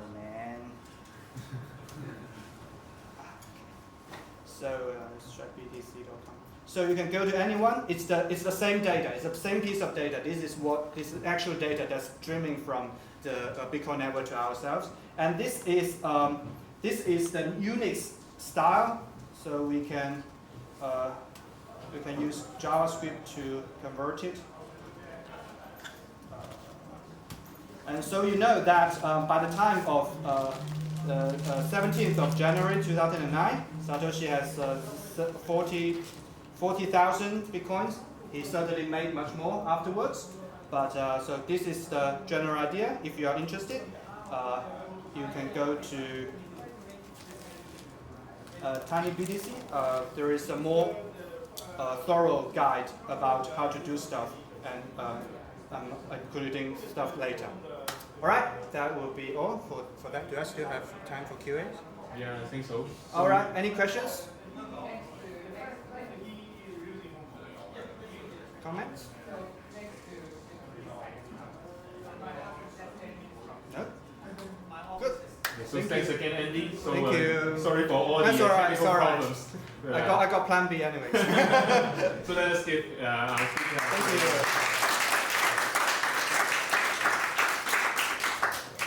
Right.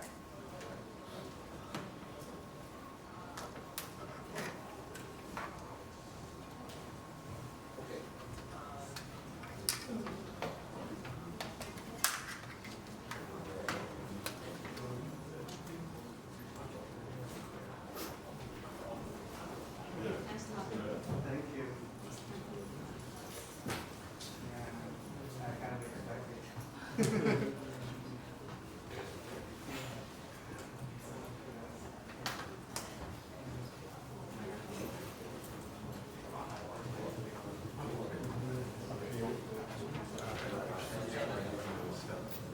應該 work， 你試試先，因為今日都呢啲 connection 就太多黐出現嘅，唔敢答你得唔得？我試下先。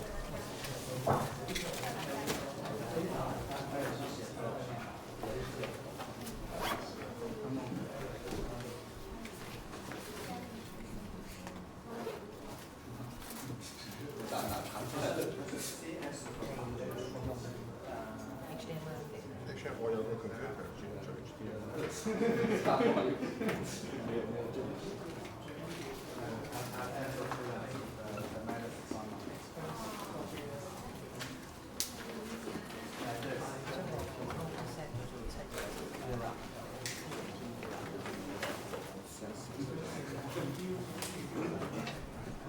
佢唔係一插就 detect 到。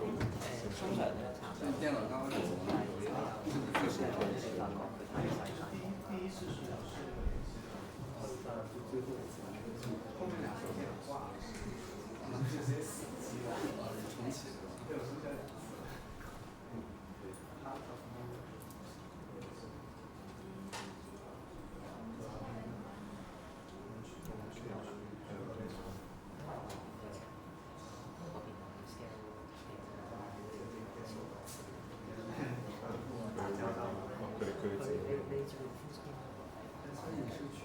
係使你會用廣東話用英文傳譯。我淨係識廣東話，我唔知係傳譯啫。係 OK 得冇問題。佢哋係咪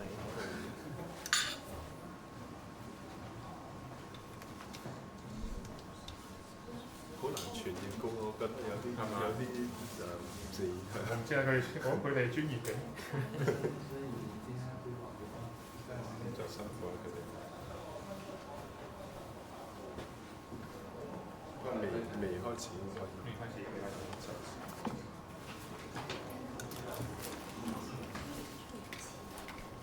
So the next session will be in Cantonese. So if you need a simultaneous English interpretation, please go outside to the registration counter to make some break. Thank you.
service. Thank you.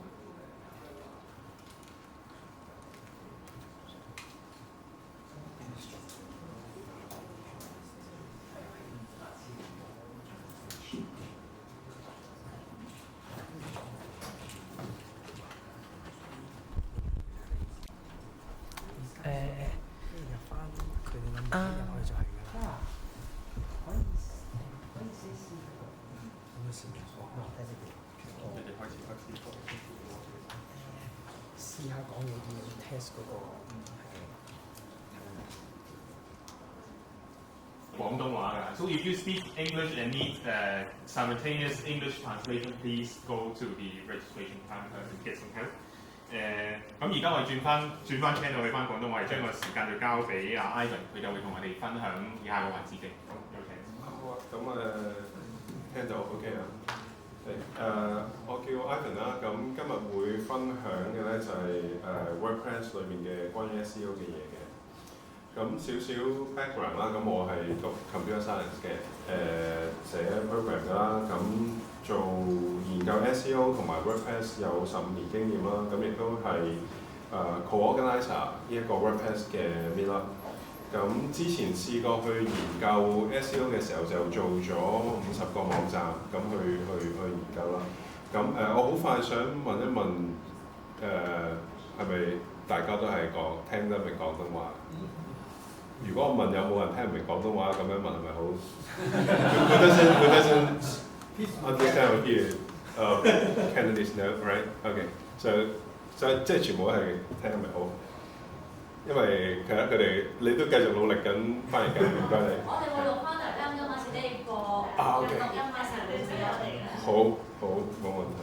好啦，咁另外就係因為好中意研究嘢啦，咁亦都好中意 SEO 嘢啦，咁有本繁體嘅中文書擺咗上去 Amazon 2個禮拜前，咁繁體中文書 Amazon 啱啱推出嘅，咁所以如果你有興趣呢個市場咧，咁你都可以試嘅。咁同埋如果你有翻一定嘅朋友咧，你又想攞一個虛銜咧，叫做 Amazon 嘅 best selling seller 嘅話咧，咁你係可以做到嘅。即係我只係一個普通人喺呢100本英文書裏面唯一一本嘅繁體中文書可以排到第一嘅，咁所以係可行嘅，係啦。仲要係2個禮拜前推出。如果你有興趣，你係可以做嘅。而我係唔識得打中文字嘅。我嘅啲內容，不過我係揾人幫我 transcribe 嘅，即係我錄低晒，然後即係你想出係有辦法出到。咁係咪好鼓舞啊嗰件事？好似即係咯，你唔識打中文字都出到書 OK 啦。咁今日講 SEO 嘢啦，咁可以好多嘢嘅，咁我盡量唔講咁多嘢啦，半個鐘時間。咁為咗想知道大家嘅一啲程度啦，就好快有一個幾分鐘嘅 test， 咁大家可以攞個手機出嚟嘅，我哋做一個測試。咁你可以攞個手機出嚟啦，然後就去一個網址。咁我睇下可以講到幾深入啊嘛。咁係去嗰個網站叫做 HA 跟住 HOOT.IT 嘅。如果想參加呢一個無獎問答遊戲嘅話，係啦。咁去到呢度就跟住撳入一個 number 607642，咁就可以去參加。3題題目嘅啫，咁我認得有啲朋友嘅樣已經係睇過玩過，譬如係啊，你個頭你玩過，你就唔好玩啦，你排喺第一，你都唔好意思啦，係咪？如果學得高啲係。個網址係 HA 右手邊嗰度。呢一個 HA 跟住 KAHOT.IT 講錯咗，係啦。咁我哋開始見到有啲人出現咗啦，係啦。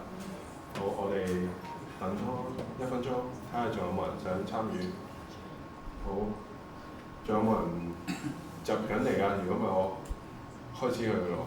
冇啦，冇人入緊嚟係嘛？變咗10秒嘅你好啦。通常講到最尾嗰1秒就啲人先入嚟咁喎。咦？呢個人嚟你又入嚟？你睇過？你入嚟搞事啊？你可以踢佢出去嘅。係點啫？你撳佢個名可以踢佢出去。係咩？唔係，咦係喎。多謝你啊，張子。原來多樣嘢啊。係啦，好啦咁。好，等多一陣，等多10秒。樣嚟喎呢個係咪入咗嚟啊？係咪？你睇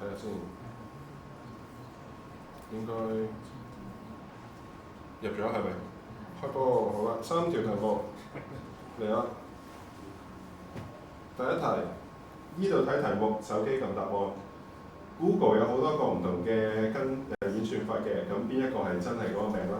有老虎、有魚、有熊貓、有狗仔。撳翻你手機相關嘅嘢，如果完全唔知我做咩冇問題嘅，運氣嘅嘢都係1/4嘅啫。就係想睇下知幾多嘛，係咪？仲有唔知都亂撳啦，係啊。好啦，答啱咗5個，好係熊貓嘅，唔好問點解啊個名嗰啲，係咯，唔知點解嘅。阿 P 啊，邊個阿 P 啊？邊個阿 P 啊？冇人喎，冇人係阿 P，冇人敢認，攞第一題。咁詭異 ，OK。第二題啦，咁喺SEO 嚟講，我哋叫 meta tag，咁有3樣嘢嘅，有邊一樣而家係冇用嘅 ？meta title 啦、meta keyword 同埋 meta description 3樣嘢嘅，有啲乜嘢冇用嘅？你即刻嘆個氣我知，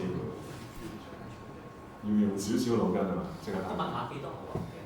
而家開始做啦，係啊，咦又多人知喎呢個。最尾一題啦。A 同 B 嘅啫，如果阿 C 上翻嚟，咦咁似乎阿 P 消失咗喎，冇錯。發錯咗咯，真係。哦係可能。有2條 link 嘅，邊條 link 係對 SEO 好？邊條 link？一條就係用 underscore， 一條就用 hyphen 嘅，邊條 link 係對 SEO 好？係嘅。咦咁多人知嘅，咁犀利嘅？好，既然你哋有呢一個係難嘅，反而點解你哋會知嘅？真係奇怪。唔係啊，因為呢個我哋有時咧，即係而家近代嗰啲網頁咧，全部自己 WordPress 用咗㗎嘛。因為全部近代網頁嗰啲全部都係變咗一環線。係啊，但係你知道係好啲嘅。我就大概係估到呢樣嘢個趨勢就係咁樣，所以。咁我好簡單講一講，其實點解呢個係好啲咧？hyphen 咧喺個搜尋器或者 Google 嘅眼中咧，就係一個格格咯，一個 space bar 嚟嘅。咁underscore 係真係一隻字嚟嘅。咁所以如果啲人打呢一個咧，嗰個 keyword 就係 here underscore my underscore 同 link 咯，冇人打呢個字做搜尋㗎啦，我估。咁所以呢個就係個原因咯，因為 Google 眼中嗰個唔係 space bar。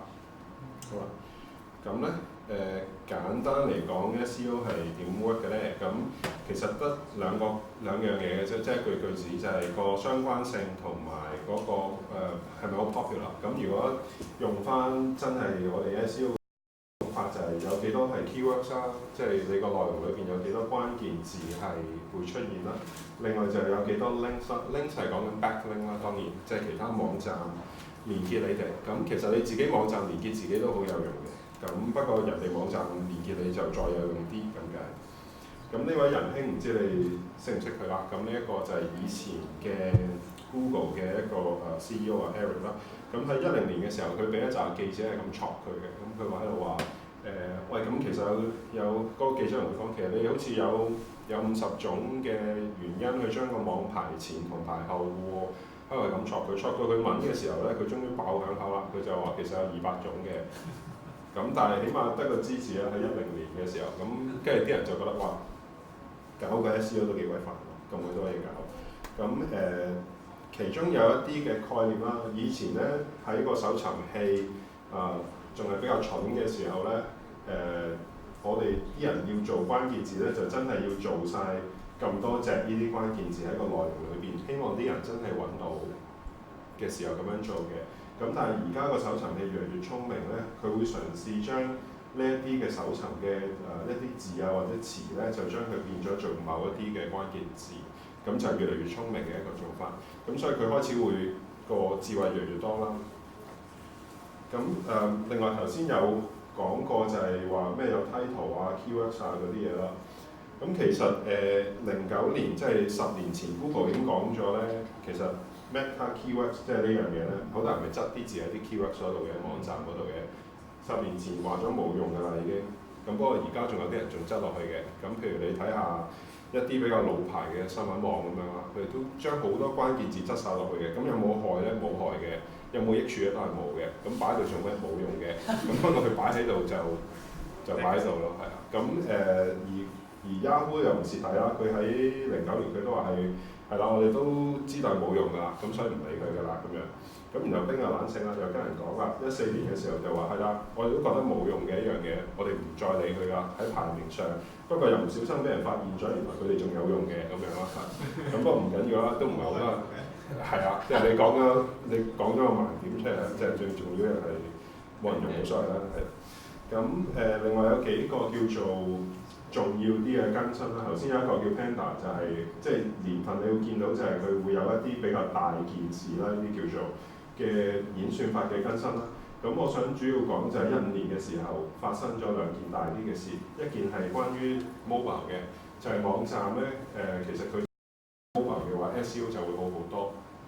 咁另外咧15年嘅時候亦都發生咗咧，就係全世界第一個叫做人工智能式，即係佢會有deep learning 啊，一路 collect 好多 data， 咪 Google 不嬲好多 data 啦喺搜尋嗰度，咁啊嘗試去 train 佢哋一個叫 RedBrain 嘅演算法。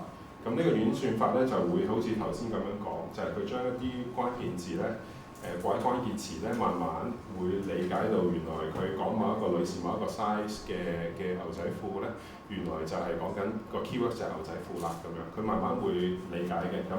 咁當然啦，大家成日講 AI， 咁話 AI 係人工智能，咁人工智能都有蠢同埋聰明嘅。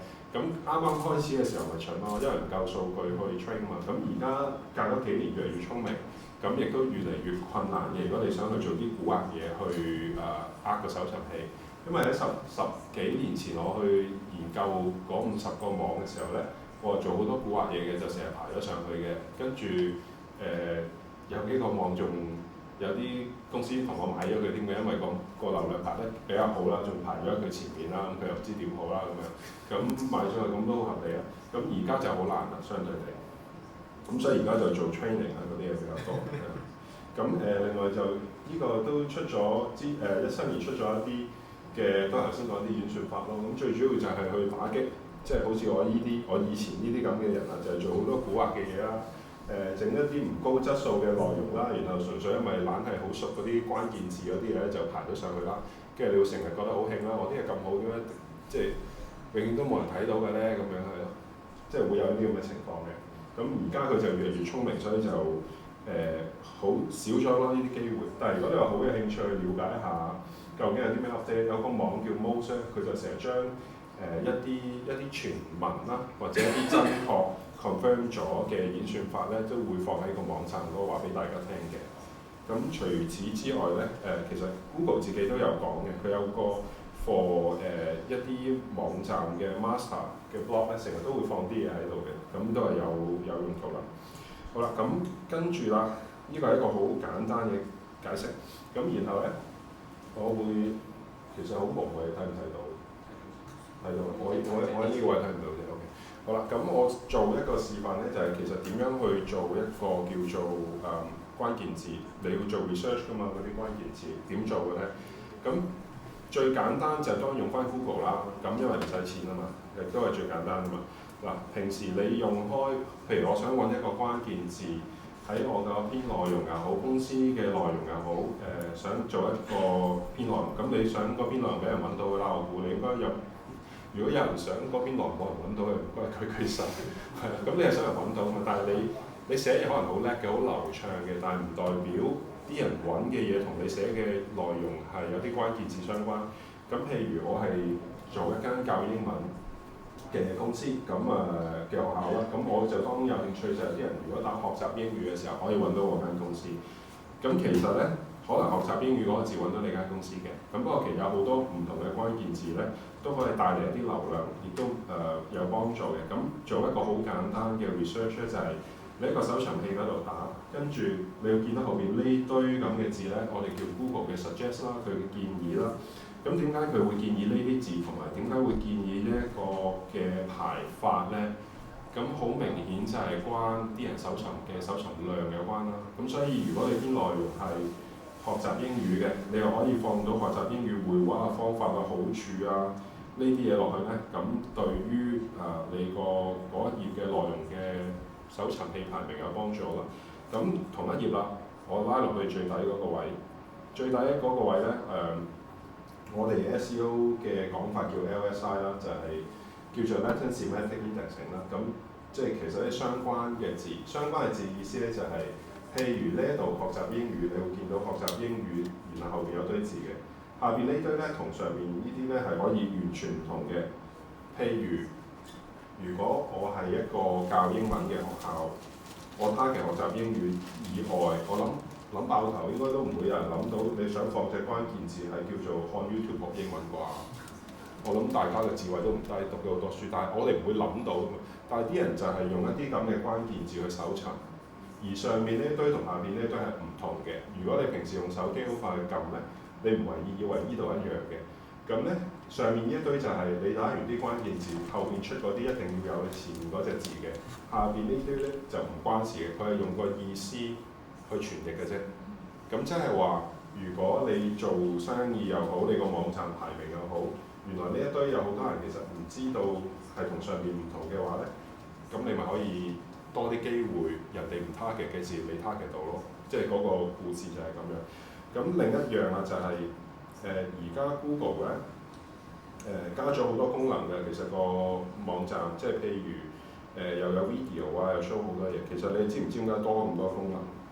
即係無啦啦點解喺個頁面度有 show video， 有 show 相，有 show 各樣嘅嘢嘅廣告但係呢啲唔使錢嘅喎，下面啲 video 呢啲，但係都關廣告事嘅，就係佢哋上嗰啲位冇埋下邊嗰啲，即係佢加多咗好多嘢落去，就係佢上年個生意額就跌咗1%咯，咁但係 Amazon 就升咗2%咯。咁點解升咗同跌咗會有影響咧？就係、啲人搜尋有好多原因嘅。咁譬如我哋揾學習英語，可能唔係代表我真係想揾間公司去間學校去學㗎嘛，即刻我揾基本資料啫。但係正常你估啲人喺 Amazon 度揾嘢，佢係咪買嘢嘅先？應該唔係貪得意啦。咁所以如果喺 Amazon 嗰度買嘢，你係落廣告，啲人就即刻買，嗰、個過程就我哋叫一啲 transactional 嘅 search 咯，即係好有買嗰個慾望嘅。咁而呢度冇嘅。咁所以 Google 就見到，雖然跌，佢都係龍頭嚟嘅，佢佔咗30幾個% market share 嘅。咁但係因為跌咗少少嘛，都驚㗎嘛，唔知會點㗎嘛。咁佢就做多啲嘢啦。咁佢喺個畫面度加咗好多嘢，加咗片啦。譬如佢加咗好多嘢咧，就係以前譬如你打天氣嘅時候，以前可能會出一啲天文台嘅網站嘅連結俾你，而家直頭話埋俾你聽，而家天氣係點樣，嚟緊下週係點，講晒俾你聽。個原因係啲咩咧？就係你唔使走啦，你 keep 喺個 Google 度咪得咯，即係都答晒你咯。即係其實個目的係咁。咁你留多1秒嘅好處係啲咩咧？就係咁當然你有機會撳廣告啦。咁即係所以點解你會見到越嚟越多咧？個搜尋器會做多咗好多嘢嘅。咁尤其喺手機度你會見多好多嘢嘅。譬如而家做搜尋咧，你會見到喺個連結嘅隔離咧會多咗一粒嘢，喺手機版先有嘅，有粒 favorite icon 好細粒嗰啲嘅。咁嗰個係2個禮拜前推出。咁另一樣啦，你可以做嘅咧就係、譬如咧呢一個叫做英國文化協會，譬如佢係我嘅對手，我想做一個好快嘅 check 下個對手係點樣撳咧。我一撳你去個網站，跟住即刻 back。嗱兩樣嘢啦。嗱首先你去完佢個網站逗留咗1秒走咧，其實對佢個網站唔好嘅。佢包稅好高，呢個我唔係叫你害佢，我係解釋俾你聽個過程啫。你唔好害佢，咁係唔啱嘅。我嘅目的係想攞呢嚿嘢出嚟嘅啫。呢一嚿嘢，你喺手機、電腦自己撳，可能都有機會見到嘅。就係你一撳完之後咧，佢就會見到原來啲人去完英國文化協會個網站，或者又去英國文化協會嘅網站，佢哋原來都會揾呢啲關鍵字嘅。咁呢個就係direct 你嘅 competitor 嘅網站嘅人有機會揾嘅關鍵字咯，咁可能對你有用嘅，咁呢個你可以研究啦。咁但係你唔好成日咁撳啦，因為你個 IP 係得一個係冇用嘅，即係其實都知你搞事嘅，唔啱嘅。OK， 好啦，第2樣嘢啦，咁跟住會講嘅就係已經得翻10分鐘嘅原來。嗱，呢一個係我其中一個網站嚟嘅，講啲美容嘢嘅，我一篇都冇寫過，不過有萬幾篇內容喺度啫。咁有一個嘅 SEO plugin 咧叫做 Yoast SEO， 咁有超過5 mil 嘅網站已經係 download 咗用緊㗎啦，咁最出名㗎啦。咁用佢有啲咩好處咧？就係、本身 WordPress 個 SEO 已經好，用埋佢嘅時候咧，其實就有少少如虎添翼嘅感覺嘅。咁第一件事咧就係有一個掣叫 feature， 係咪有冇人用緊 WordPress 㗎？想問一樣，有人用 WordPress，OK。好啦，如果咧你平時拉到 WordPress 嗰度咧，你知唔知道咧呢度有一粒掣叫 XML sitemap， 然後隔離好鬼鼠嗰度有個問號嘅，撳開咗佢咧有一個叫做 XML 嘅 link 嘅。咁跟住咧你就會見到呢度有一條 link 嘅，呢條 link 有一抽嘢嘅，呢一啲咧就係俾 Google 快啲去睇到你每一頁嘅連結究竟係啲乜嘢嘅方法嚟嘅。咁因為我有萬幾條 link，所以你會見到佢隔1000條 link 同我拆一個檔案就會變咗好多。咁攞完呢個檔案有啲咩用咧？咁其實我係想介紹你咧，就係用一個叫 Google Search Console 嘅嘢嘅。嗱，咁首先第一，我諗你應該都有用 Google Analytics 呢個工具去睇流量㗎啦。咁佢裏邊有一個位咧可以睇流量啦。咁譬如我睇對上30日啦，呢個係嗱，我個網裏邊有好細粒，80幾個% 都係 Google 嚟嘅啲流量，因為我 optimize 佢OK 嘅，其實係啦，咁所以都冇使嘅錢。咁但係你會見到咧，我放大啲個畫面先啦。喺大部分喺 Google 或者 Search Engine Organic Traffic 嗰度去睇咧，佢都會顯示一啲關鍵字俾我嘅。但係最大嘅問題就係、有大概呢兩個數加埋有98% 嘅字咧，都係寫住 not provided 同 not set 嘅。咁究竟發生咩事咧？邊條友無啦啦收埋嗰啲嘢咧？咁其實 Larry Page 收埋啲嘢嘅 ，Larry Page 係 Google 嘅 CEO 啦，個 founder。咁佢喺2011年嘅時候咧，忽然間唔知邊個同佢講啦，佢話個數據嘅安全性係好緊要嘅，我哋個私隱係好緊要嘅，咁所以我哋就要將大家嘅關鍵字收埋佢啦。咁11年之後，大家就淨係見到乜都冇啦，大家得個估字。咁所以咧，先至會需要用一個工具咧，嗰、個工具我哋叫做 Google 嘅 Search Console 去嘗試去理解。咁都係 Google 嘅工具。咁如果而家用就易啲嘅，如果你有 set up 到 Google Analytics 嘅話咧，你喺呢度一 add 咧，其實佢就會自己 OK 咗㗎啦，唔使要搞好多嘢嘅。咁一入嚟呢一個畫面咧，你會見到好多嘢，陣間顯示啲數據俾你睇。咁我會做嘅就係呢度有一個位叫做 sitemap， 咁最主要就係 submit 頭先我講電腦睇個 sitemap。咁而呢一個嘅 sitemap 咧就係頭先講嗰個 WordPress 嘅 plugin 自己將出嚟，所以你冇乜嘢要搞㗎啦。同埋你只要有一篇新嘅內容加咗喺個 blog 嗰度咧，佢係會自己 update 咗呢一個檔案。咁 update 完個檔案，佢就會即刻話俾個搜尋你聽。咁所以個速度好快嘅，即係可能你而家 update 咗1個鐘後，我最快試過12分鐘之後揾到我篇嘢咯。咁當然唔係一啲好 hot 嘅關鍵字，我純粹睇下係揾唔揾到我篇嘢嘅啫。咁個速度快啦，點解要速度快？就係全世界，因為啱啱 Google 個 I/O 佢有個活動公佈咗嘛，全世界大概知唔知一兆有幾個零？一兆呢個數字，即係億嘅1000倍啦嚇。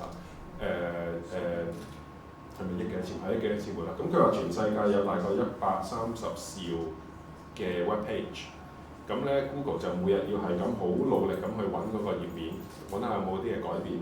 咁佢揾唔到你，其實好正常啦，都攰啦，係咪先？都咁多頁喎，咁都要啲時間㗎嘛。咁但係如果有一半嘅網站係冇提供個 sitemap 俾個搜尋器嘅話，佢哋咪遲啲揾咯。佢唔係唔揾，佢遲啲揾咯。你提供咗俾佢，即係等於你同 Google 去握手，即係個概念係咁樣，同佢 friend 咗啦 ，friend 咗，咁佢咪快啲揾到你咯。咁但係呢個檔案係點整出嚟？咪就係喺頭先 WordPress 嗰個 file 度整出，所以就冇乜太多技術性嘅嘢要做，佢自己做咗。咁但係至於最主要究竟啲 report 有乜用？或者點睇啲 reports 咧？就係一入嚟呢度有個叫 performance 嘅，咁咧如果你唔知咧，開頭都唔知嘅，呢幾粒原來係掣嚟嘅。你撳咗同唔撳咧係好大分別㗎啦！我試下全部唔撳啊，最少撳一粒啦，拉落去得一行嘅數據嘅。跟住後尾我喺度亂撳嘅時候，唔小心撳到原來就多咗幾行，一樣幾緊要嘅，但係冇人話俾我哋知，原來係掣嚟嘅，咁唔緊要嘅。我睇嘅數據而家係對上3個月，我呢一個叫做 Beauty Talk 嘅網，咁 total 3個月裏邊咧，我有32000 36,000個 click 去咗我個 website， 即係每個有萬零個 click 啦。如果以2蚊一個，應該而家唔可以2蚊買到 click， 都當2蚊一個 click。咁個 SEO value 咪2萬幾蚊咯，即係一個月。咁另外拉落去俾你睇咧，就會見到一啲好得意嘅嘢嘅。咁喺我個網嗰度咧，對上嗰3個月最多人揾嘅字係啲咩咧？石頭倉，有冇人知係咩嚟㗎？唔好扮字我都唔知，係啦，唔緊要嘅，女人網嚟嘅啫，係啦，我唔知都唔緊要，唔係石頭，係倉嚟嘅。OK， 咁睇下數據啦，呢啲，咁然後咧剔埋呢兩個掣啦，咁有啲咩用咧？拉落去睇啦。原來我個網站對上3個月，除咗石頭倉，佢個 CTR 即係個 click through rate 啊，同埋排名啊，咁再有一啲唔同嘅關鍵字咧，我而家就可以好確切、好確實，真係睇到嗰隻關鍵字係乜嘢嚟㗎。之前係收埋晒㗎嘛，而家我真係睇到，咁我就睇嚟做咩咧？咁佢排得好唔好啊？我係咪需要再去做啲改善啊？加多啲內容啊？咁呢個有用啦。咁另一樣嘢啦，我又會用啦，就係喺呢一個掣咧，上面有一個掣要 compare 嘅，其實咁咧我會用啱啱呢3個月再 compare 翻再之前嗰3個月嘅數據去睇一睇。好啦，咁拉落去望一望啦，我哋一齊。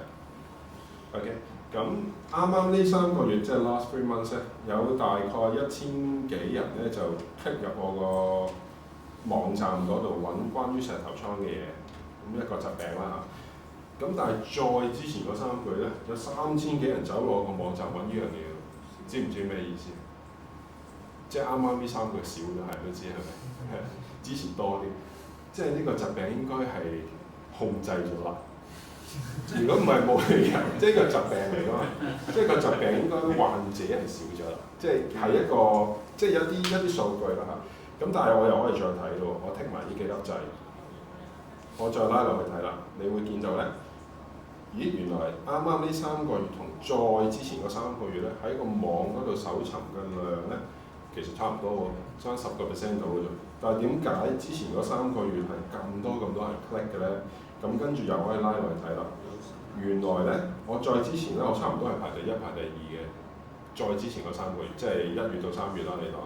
咁但係喺4月至6月咧，因為我冇乜點理嗰篇文，就跌咗落去。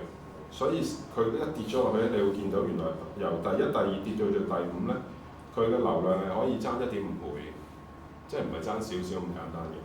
咁所以如果你間唔中每個禮拜去望一望嘅時候，見到有啲關鍵字上梗係冇事啦。見到有啲關鍵字個 position 開始有少少滑落嘅時候咧，其實你應該要去改善佢咯。咁佢咪俾到一啲真係有確切用途嘅數據去睇咯。同埋咧有一樣嘢可以做嘅，俾多一個 tips 啦。我校翻細啲先，唔見咗個掣。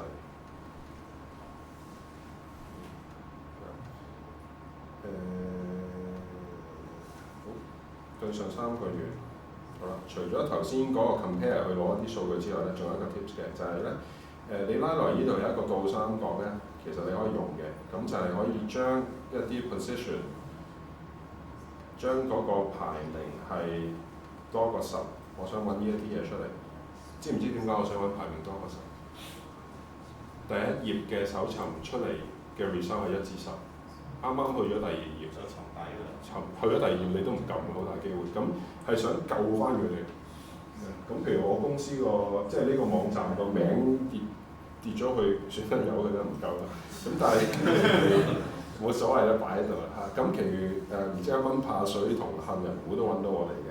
咁係啦，咁咩石頭倉急救，即係有啲字啱啱掟咗落第2頁，所以咧。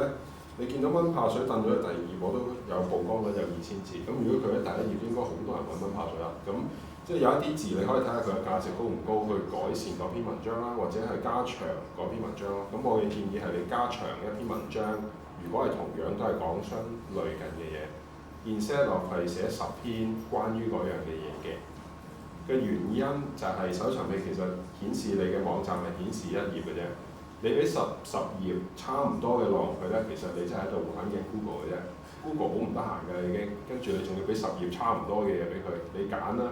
哇！點揀啊？即係搞到佢好 confusion。咁但係如果唔係喎，你淨係整1頁，但係嗰頁又整到好詳細喎，有好多資料喎。咁個搜尋器唔使用腦諗都知道顯示你個頁啦。而嗰頁咁詳細嘅話，咁比起其他你嘅對手，梗係會顯示你，唔顯示其他嘅機會率，即係排名會排高啲啦。咁最尾啦，想顯示多一個數據啫，有個網咧佢就集合咗一紮網站嘅排名啦。咁然後好得意嘅數據就係、如果以電腦嘅網站為例，我放翻大啲先啦。電腦網站為例，如果排第一咧，你喺搜尋器講緊你會有幾多人 click 咧？有31% 嘅會 click 嘅，排第一。排第二咧就有16%，排第三就有10。呢三個加埋其實都差唔多60幾個%㗎。你做唔到頭三咧，其實都冇乜用嘅，即係都會有人撳嘅，少好多。但係個 percent 即係個係用倍數嚟計，就唔係話爭10% 咁少。咁但係後邊你見到呢堆嘢做乜嘢咧？點解計到20咧？其實都有啲用嘅。我哋叫長尾關鍵字，就係、你勁多呢啲冇乜人留意啊、勁少流量嘅嘢咯，係啦。咁今日嘅分享就係咁多啦。Thank you。有冇問題需要問我哋嘅 speaker？關於而家 Google 搜尋嗰啲嘢咧，即係你講話啲排名嗰啲 SEO 嘅第一啦。有冇聽過而家最新有兩樣嘢叫做咩 EAT 同埋 YMYL， 即係呢兩個最新嘅。其實都係關內容事嘅。咁EAT 係講緊 expertise 啊、authority 啊同埋 trustworthy， 即係講緊個內容嘅可信性。咁頭先點解講話10篇同1篇嘅分別咧？就係、當你有10篇好少字同1篇好多字嘅時候，通常你嗰篇好長咧，感覺上係可信度高啲啦，你唔會咁得閒啦。同埋由於你要咁長，你會點咧？你應該自己寫唔晒啦，你會問下呢個人，問下嗰個人啦，多啲即係可信嘅資訊或者多啲 stat 嘅，咁就會令到 EAT 或者就算你話 your life your money 嗰啲嘅，即係頭先佢講個 short form， 咁都會有幫助。所以係關個內容事咯，但係內容嗰個結構就係關頭先 keyword research 事。就係真係都係 keyword research。係啊，但係要揾個 balance。如果你好多關鍵字喺度，但係你望落好似機械人寫嘅又冇意思。要揾個 balance。長啊嘛，嗰啲咩內容長冇解啊嘛。係嗰啲就冇乜意思。頭先我想問翻，因為咧譬如你頭先個網站係一啲叫，其實我唔知你係咪做緊阿 C 唔係啊，平喺度試嘢，不過咁啱有廣告費又係。因為咧係啊，因為咧其實我都做過一啲咧，其實會計人啲 consultants， 即係嗰啲比較啲內容會點樣成日變嗰啲咧，其實係難度高嘅嗰啲。難㗎，所以你可以諗方向、諗角度同埋訪問咯。會計可以㗎，即係你可以揾10間，即係我唔知你係咪會計做會計師樓嘅直情係。哦，咁你又揾唔到會計師樓啦。係啊。可以揾10間公司係客仔嚟嘅，對於會計服務，即係遇到最大嘅問題或者困難係啲咩？跟住轉頭就劈一篇文出去，10大公司會遇到會計嘅問題，懶人包2019更新版咁。類似啦，即係有啲 PDF 嗰啲都會加分㗎嘛，我先知道。PDF 冇分，冇用。linking 嗰度更加難度高啦，呢啲咁冇趣嗰啲冇人去。所以 OK 㗎，一條 link 可能就贏㗎啦，因為咁冇趣啊，所以就揾朋友。另外咧，另外想問翻一樣嘢咧，就係話咧，呢啲即係內容係好緊要啦。即係我會覺得咧，即係出邊好多人話要做 backlink 嗰啲咧，其實我唔知做幾難嘅。總之唔好俾錢買咯 backlink。係啦，冇錯。因為我做一個飲食啊，自己飲食啊。咁咧有媒體。會計嘅飲食你都橫跨。係啊。consultants 都有。咁樣咧就點咧？就有媒體嚟，就真係唔同啦，成個生意都唔同。咁呢個都唔關啲銷事啦。唔關事，但係即係我會覺得 online offline 咧係 offline 可以去翻 online 嘅。可以。係啊。可以。即係但係發覺即係頭先講話，如果係啲 B to B 嗰啲咧，真係難㗎，所以如果你好俾心機咧，只係賺得一條 link，你可能就贏咗啦。OK，我哋見過有啲 case 係真係啲好悶嘅嘢，跟住佢就走去特登走去入會啊。入完個會，嗰個會要放翻你個網站條 link 落去㗎嘛，就多咗一條咯。即係一啲講稅務入稅務學會，佢要擺你條 link 㗎嘛。而嗰啲會咧，佢哋冇一個技術嘅，有啲古惑嘢，有一樣係叫 low index 嘅，譬如 Facebook 啊成呢啲咧，佢擺你條 link 都冇用嘅，你唔會賺到 SEO 嘅。但係通常呢啲比較會通常古老啲啊，我覺得嚇。咁佢哋應該唔識呢啲技巧嘅，咁你可以放多啲落去，咁你話我幫你寫啲文章啦，跟住又擺啲 link 落去，賺多幾條咯。有用途嘅，咁不如我而家俾多一次掌聲我哋嘅 speaker。係嗰個 afternoon break 嘅時間嚟嘅，咁所以如果你仲有問題嘅話，我相信你仲可以同阿 Ivan 去慢慢去傾下嘅。So we will have our afternoon break and the next session will start at 4:30， 4點半啊，唔該。原來我漏咗一頁啊！如果你有興趣可以影嘅，我有個網站啊，有聯絡方法㗎咁樣咯。咁同埋如果真係要除咗今日見面，聽日咁啱你見面喺維園都見到嘅。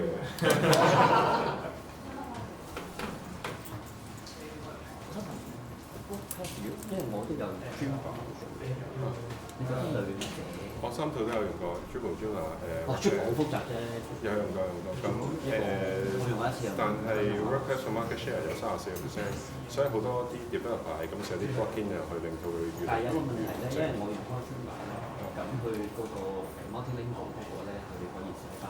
咁嗰個 test 嗰個咧，有㗎 WPML 啊，不過要研究啦，係嘛？明啊。因為而家我要俾 user 用我已經自己用。其實都係用 WPML 我聽。係啊，如果唔係就 Poly。近時有個好鬼簡單嘅 Q 長四。係啊。唔用㗎啦，唔用。冇咗啦，好啦。想請教之後咧，即係而家興嗰啲 SPA 即係 JavaScript framework 嘅時候。係啊。對 SEO 係佢哋係。好唔中意你唔係唔做得，你要搞多好多嘢，你要 pre-range 咗啲嘢出嚟submit俾佢睇。即係所以即係呢啲傳聞話即係 Google 即係佢會，佢其實係揾唔到你啲嘢，因為佢可能撳完之後要撈3秒，咁佢係機器嚟㗎嘛，咁所以佢會嘅，但係就好耐，即係可能會遲啲先揾到你，所以佢通常會 pre-range 咗啲嘢出嚟先。所以即係盡量如果想 SEO 好就應該唔用 JavaScript。減少啦，或者唔係實走唔甩㗎啦。咁不過係咪有啲內容就唔係喺個 server 炒出嚟？如果係就要 pre-range 咗submit咁樣。如果唔係就真係好難。好。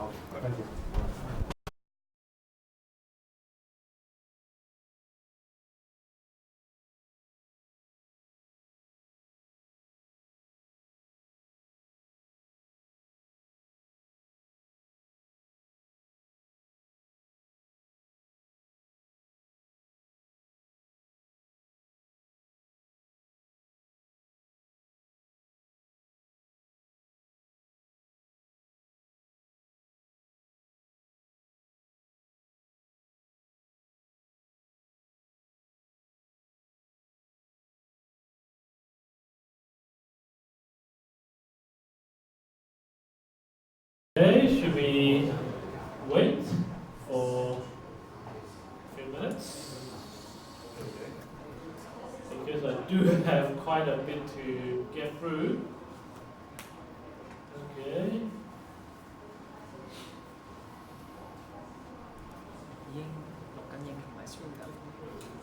Really? So it's already recording.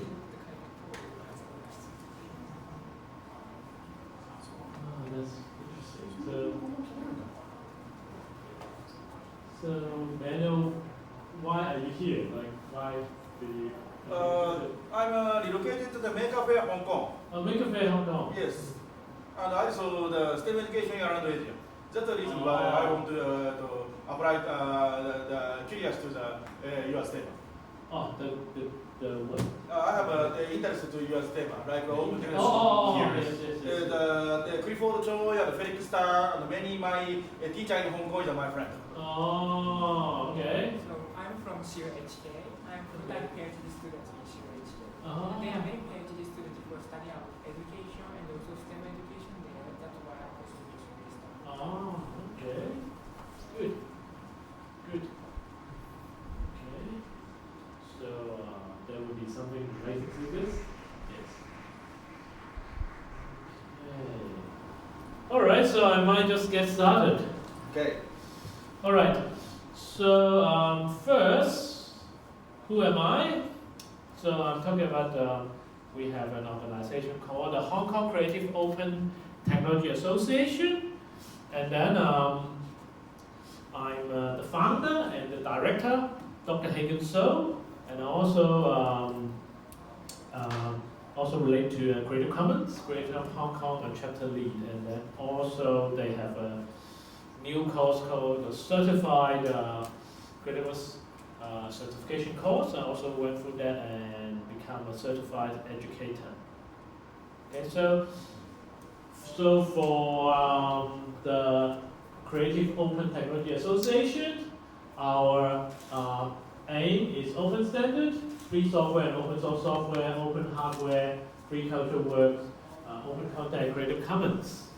So we would like to promote them. And then we are also tax exempt charity, so we are a charity that recognized by the government, so we do not have to pay tax. For example, our company registration, we don't need to pay that as well. Okay, and that's important because if you deal with schools, sometimes they prefer us to have this status. And then we are one of the co-organizer for the Hong Kong Open Source Conference. And this means this one. It is the 7th year of the Hong Kong Open Source Conference. And then also PyCon Hong Kong, which is focused on the program language PyCon. And then a bit of history. So some of the main members of our group, we came together to organize Genome Asia 2012, okay? And then we also organized the very first Hong Kong Open Source Conference at City U, okay? And so our group is not that big by then. And for those two conference, actually, for Genome, we receive money and assistance from the Genome Foundation, but the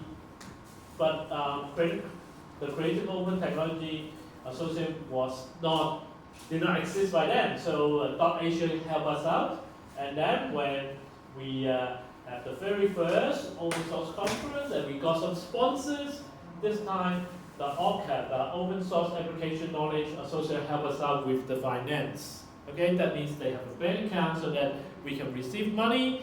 But then we find that we just can't keep asking other organizations again and again. So we need an organization structure, and so we started to organize one, and we would like to say we would try to make it charity, okay, so that we can receive donation.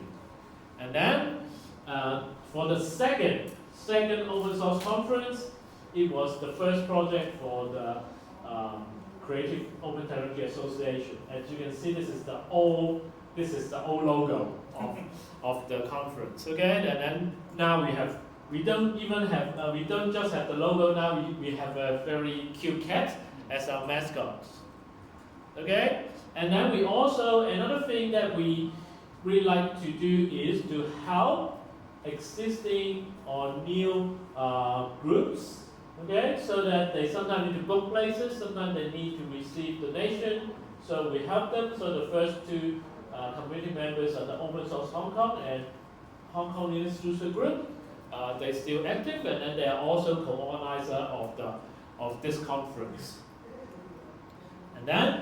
And we also know that yes, our group consists of a lot of IT professionals, but we know that education is very important. A lot of time we can't get the right people to join our companies and so on. So we also want the young people to understand technology better. So we support education projects that is, this is open hardware, the design is open, it's called Tiny Boy, 3D printer. It is designed to be small so that, for example, usually in Hong Kong school they might have 1 or 2 3D printers, but for an average student they would never touch one because there's only 1 or 2. And so we would like to saturate the computer lab so that all the students can experience that, and then also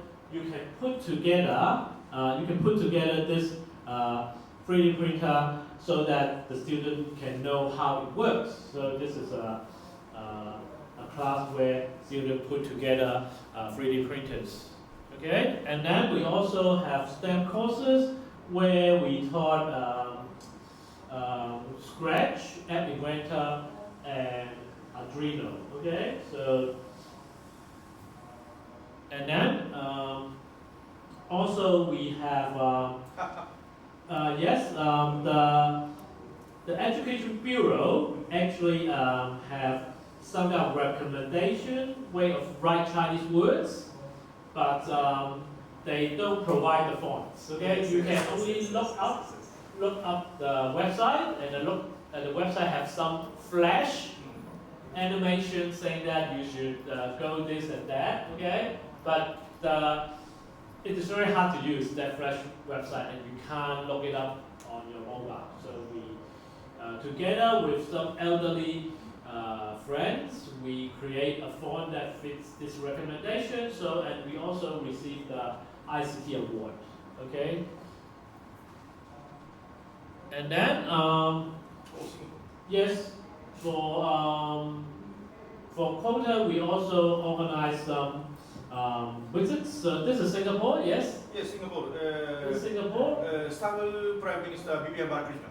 Oh, wow, you recognize it, yes? And then this is Germany, and this is HKOSCon. You can see that's a track over there. That is Taiwan HKOSCon. They came to us and we went to them. Okay, so we have overseas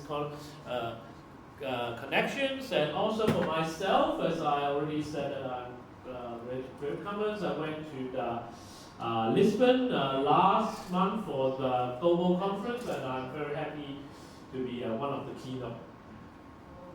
So, and then one of the new projects, we will collaborate more closely. It's called the One Laptop Per Child. You might say that, oh, is it a very old project?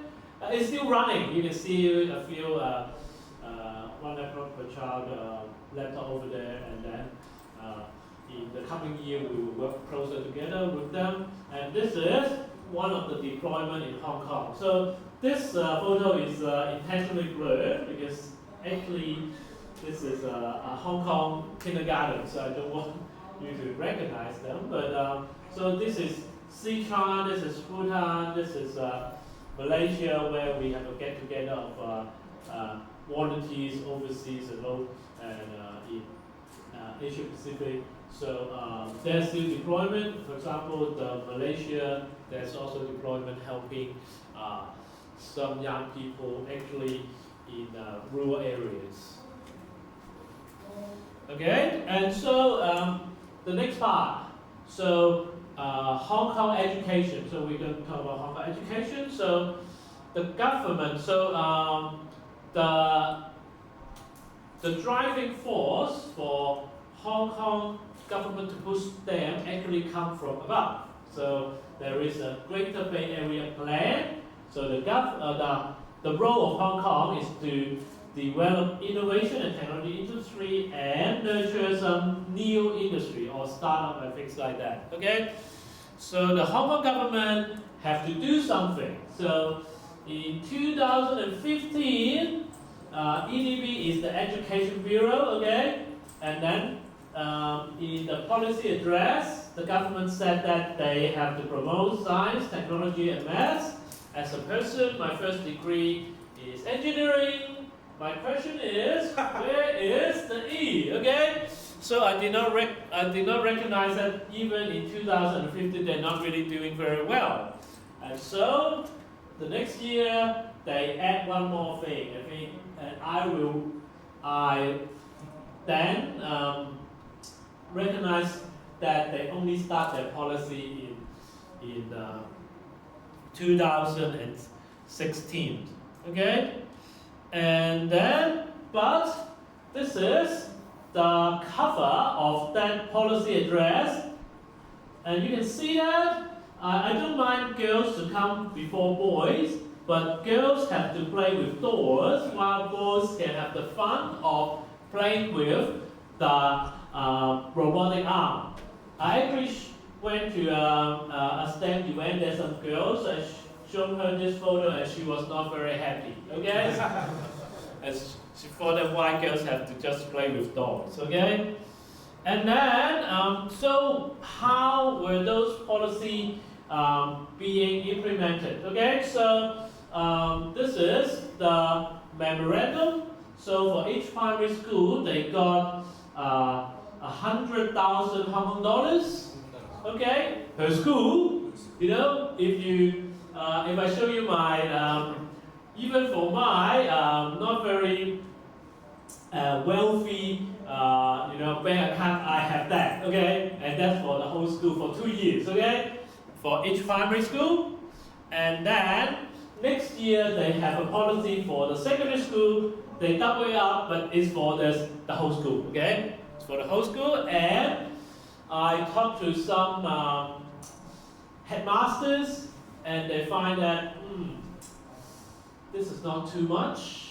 What could I do with that? And then when government gave you some money, you have to do something, right? You have to spend it. If you did not spend it, the education bureau say, why didn't you do anything? But the teacher they can't take part of it as their salary. So they have fixed salary, but they have one more big task to do. Okay, so they were not very happy. Okay, so what happens is the government gave them some money, and then STEM was only an extracurricular activity. That means they usually have the normal class in 9 to something like 3, 3:30, and it had to run after 3:30 or on a Saturday or something like that. And the most important part is the school and the teacher did not see any direct improvement to the public exam and also the public exam determines how the student got to universities. Okay, and for us, I can see a lot of STEM education is to do with coding, like what I just showed you, Scratch and things like that. But even though I promoting coding, I can see that the STEM equal to coding. Okay.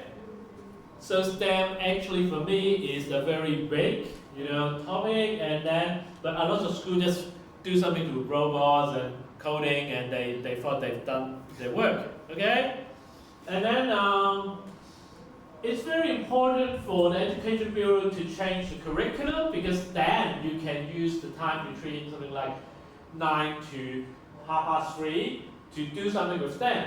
So they did have some changes. For example, upper primary, they have a draft to change the curriculum, but as you can see, that document is Chinese only. If you cannot read Chinese, sorry, you need to rely on Google Translate. Okay, and this draft still about 2 years already, and then I heard of some changes to something called the DSE, which is the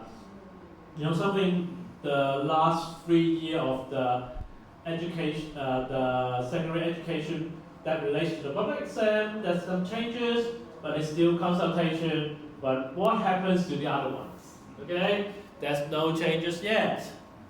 Okay, and then it is not officially, Education Bureau is supposed to affect the education, but of course there's other government departments, the Office of Government Chief Information Office.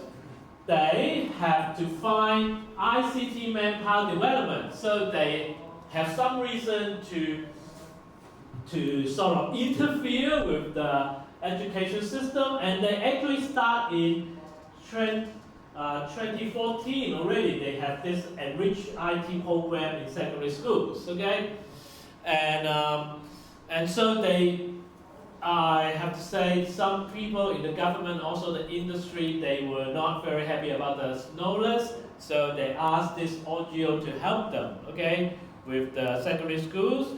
And then again, the recent government budget, they are going to spend money again, so 500 million, but if 500 million will get to every secondary school, then it's only 1 million for 3 years. And then if you do your math, not too much again. Okay, so the unfortunate fact is that if you ask the government to do something, even though there's a great plan about break the gray area, it's very slow to make up. And then if you look at the budget, it seems like a big number. When you do the division, it dribbles down, and then it's very limited resources. And a lot of the teacher, I think one of the biggest thing is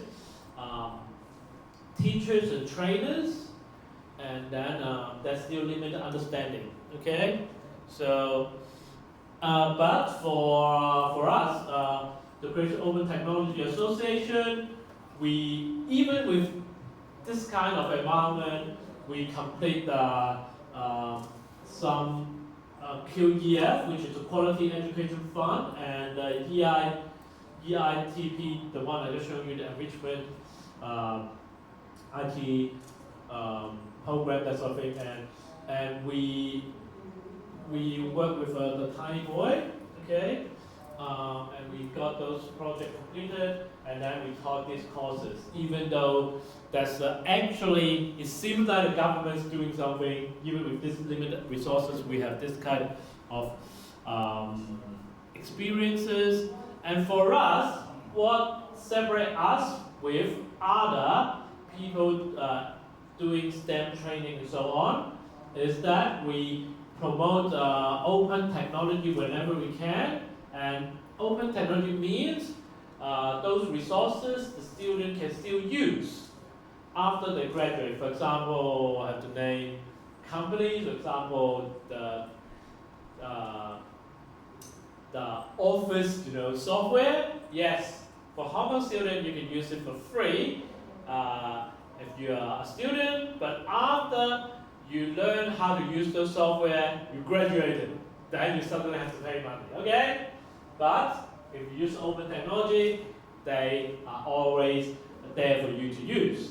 Okay, and then a lot of us, the base of our community are professionals, so when we teach young people, we will always think about will they still use the theory, will they still use the skills that we teach them. So we will choose the things that is really useful and relevant when they got into the industry, and then we have all these different connections around APEC and around the world, so that we also bring different resources to help them. Okay, and we are going to run our first competition. Okay, so this competition is called Formula STEM, and then basically it is ask some students and to come and assembly some program for the car. They're not very difficult. They are Arduino with some motor control and some sensors.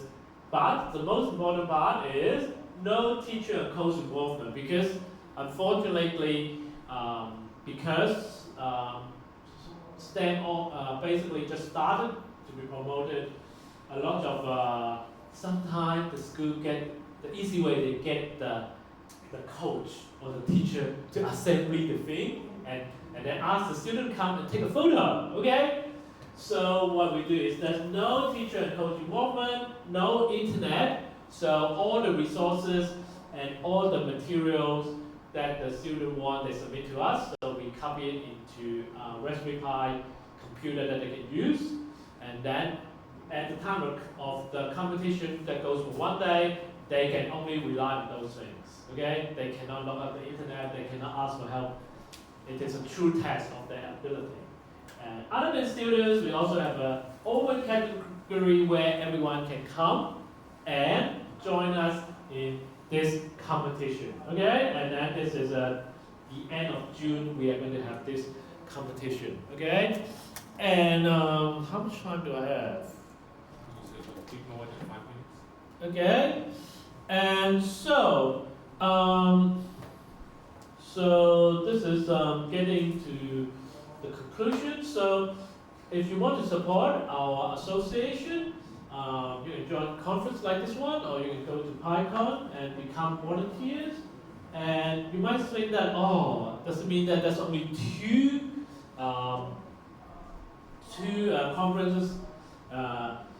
for the whole year, no, we have a bi-weekly meeting. Okay, so if you want to meet us and talk to us about open technology, we have something called the Loop. Okay, so the Loop is a bi-weekly open source and gathering and hackathon. So if you want to go there, go to Loop, the web.community, and then I think next Wednesday we're going to have a meeting.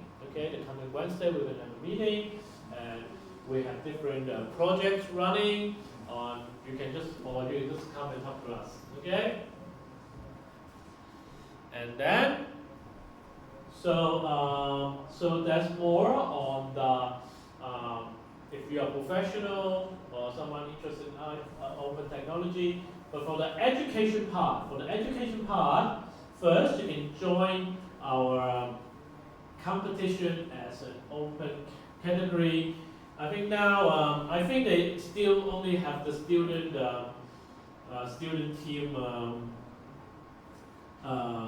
application form, but you can go to this website and email us and saying that you want to go into the open category.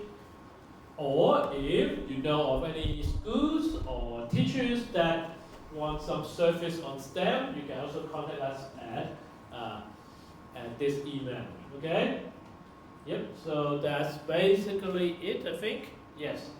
Okay, so can I open for questions? Maybe let me ask my other questions, is okay? Because actually I work with the education sector, so I can explain a little bit why there is no engineering in the original original plan for the government. It is because simply there is no engineering education in the formal curriculum. No, it doesn't exist. There is only science science curriculum. Yes, there is. Technology curriculum. Yes, there is. And math curriculum, of course, there is. But there is no formal engineering curriculum. So I would rather be interested to know in your point of view or in your association's point of view, what do you see as a real STEM education?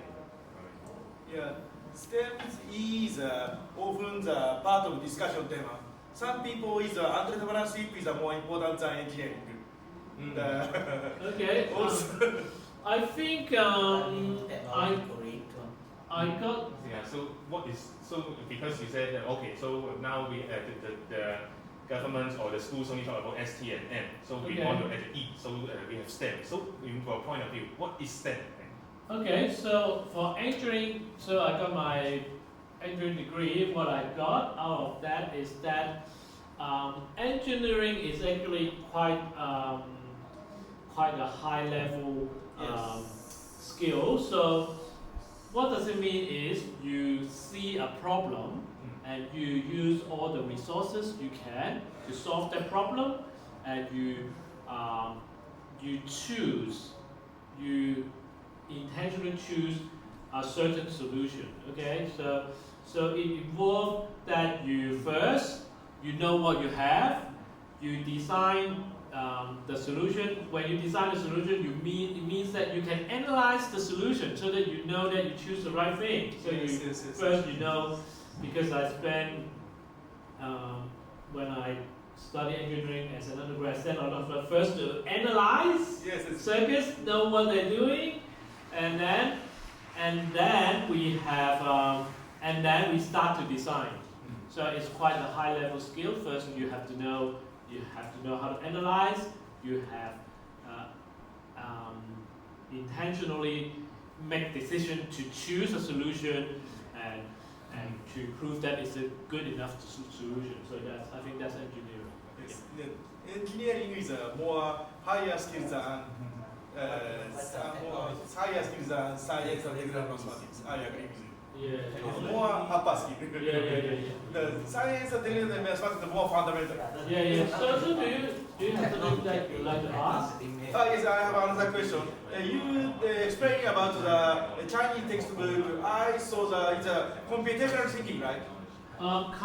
Computational thinking textbook. This is right. Yes, computational thinking. So rather than just introduce coding, the Hong government tried to introduce computational thinking. You explained that T-Sans way the textbook is inside the coding. Okay. Inside the coding, or what are you the content of the T-Sans way you explain the textbook? I don't think they just stick with one textbook. I don't think they have quite a number of researchers in Hong Kong doing computational research. So but I think the biggest problem now is not that. I think this is a good direction, but it is too new a concept. For example, we tried to convince when we went to the school, we tried to convince, can we do coding outside of the computer room? Yes. And then the teacher said, no, these are computer-related subjects. It must be done inside the computer room. So I explained something about computational thinking. Computational thinking, some of the activity is called unplugged. So what you do is you got a group of students come to somewhere like here, get them to line up or get them to do some exercise so that they they know what are sequence, conditions and loops and things like that. So by activity, no one line of code, but a lot of teachers think that they have to look at the monitor, they have to use the mouse in order to learn coding. No, you don't need to. Part of the learning can exist like this, and you do activity and learn. Okay. My second question: that textbook is selectable or mandatory?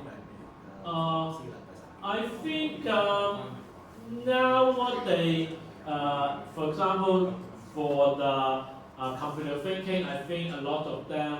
Selectable on the school or mandatory on the school? Mandatory on the school or selectable on the school? I think they will become compulsory. Compulsory, okay. They will, for example, the upper secondary, I think they will make it compulsory, but it just takes a long time to get the teacher to understand how to teach them, because a lot of teachers, they come from a liberal arts background. Yes. So some of them, for example, I heard of some of they are the major in music, and then they minor in ICT. So then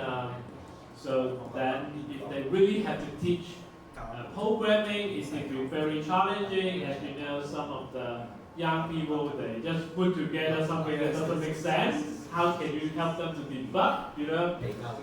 Yeah, I think that's challenging. Actually, I think engineering is the applications of the STL. Yeah. So I think in the students, maybe not just Hong Kong, most of the students, they tend to have the STM in their mind, but they cannot apply and verify. I think E is very important.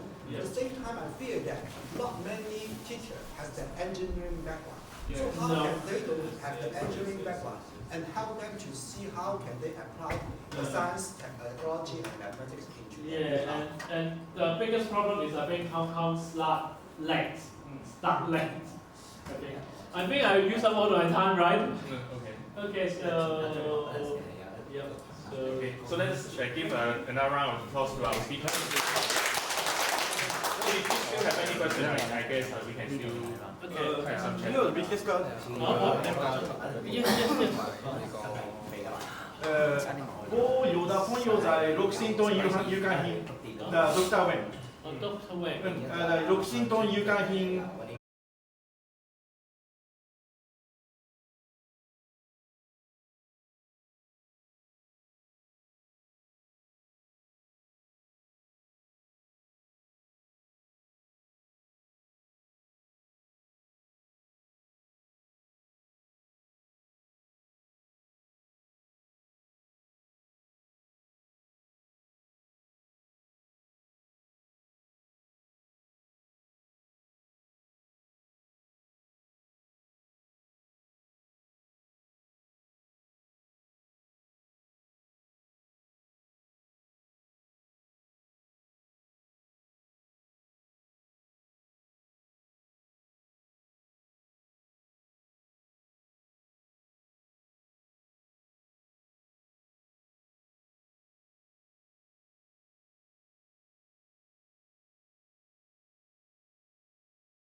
第一 part 啦，咁就我大概幾分鐘講完你呢 part。咁又Tidy Boy 3D printer，咁就都 run 咗好幾年㗎啦。咁就11年開始，咁就其實外國好難嘅做 open source hardware 嘅 project， 咁就 Red 啦。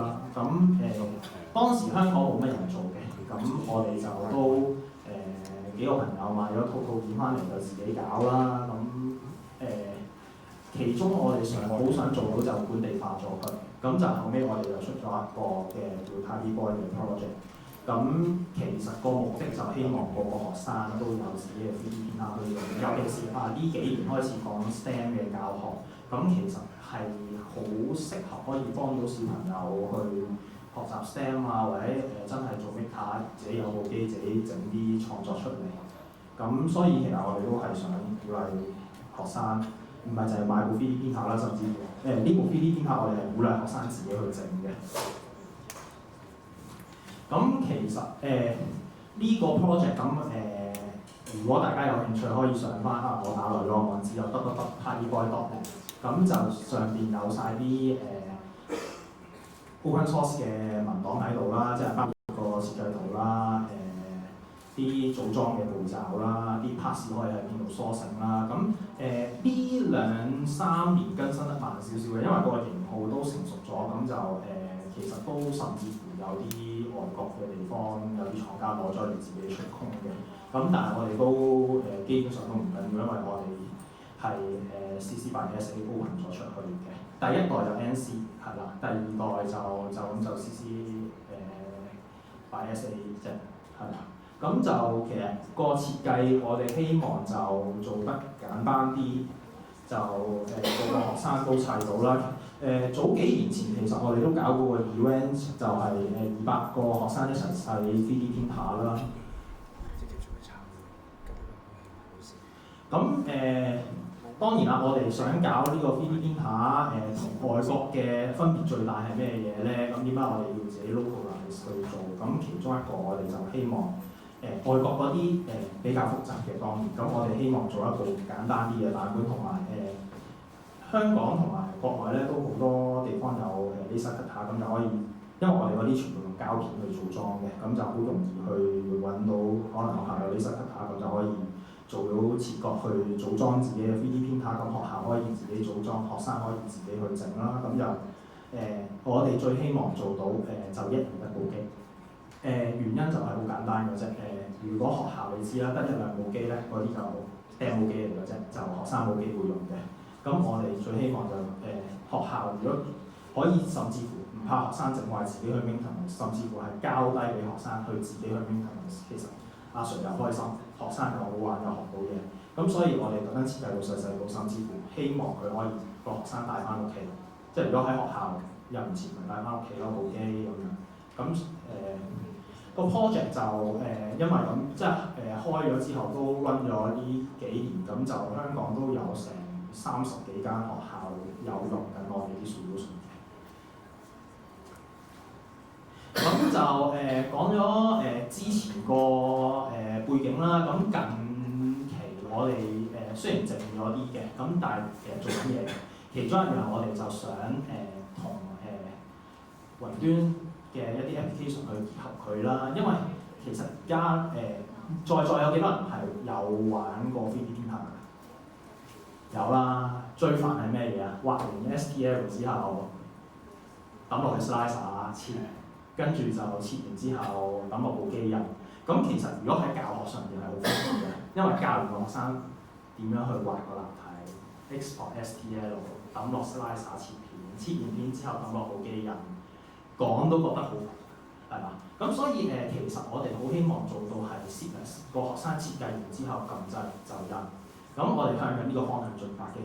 當然啦，如果我哋要做到咁，其中一樣嘢就需要將部 3D printer 真係同部電腦同步去拎落埋佢啦。咁以前 3D printer 好多時個 core 嘅，如果大家有玩過用 ATmega 咁有啲可能 STM32啦。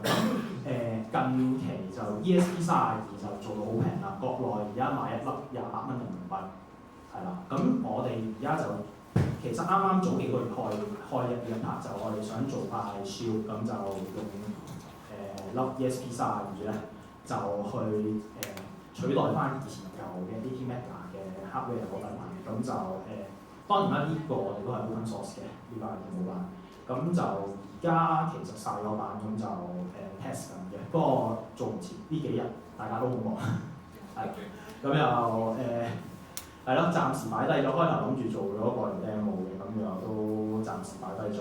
咁就點解我哋要replace 咗粒 ATmega 要轉 ESP32？其中一個好重要就係佢 support network。咁點解想 support network 咧？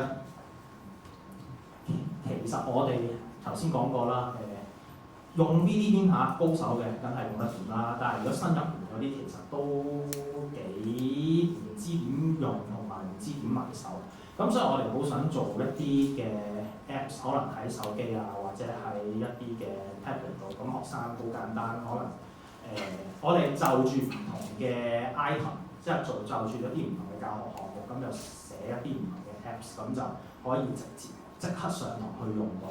如果唔係咧，我以前教書嘅。咁如果做老師，可能都會發現，我為咗教一個課題，跟住帶班學生入電腦室，跟住叫佢因為咁樣要學一個 3D 軟件，跟住學完個 3D 軟件就為咗咁樣搞一大輪字，做咗一個 3D 嘅產品，之回覆翻入去課堂。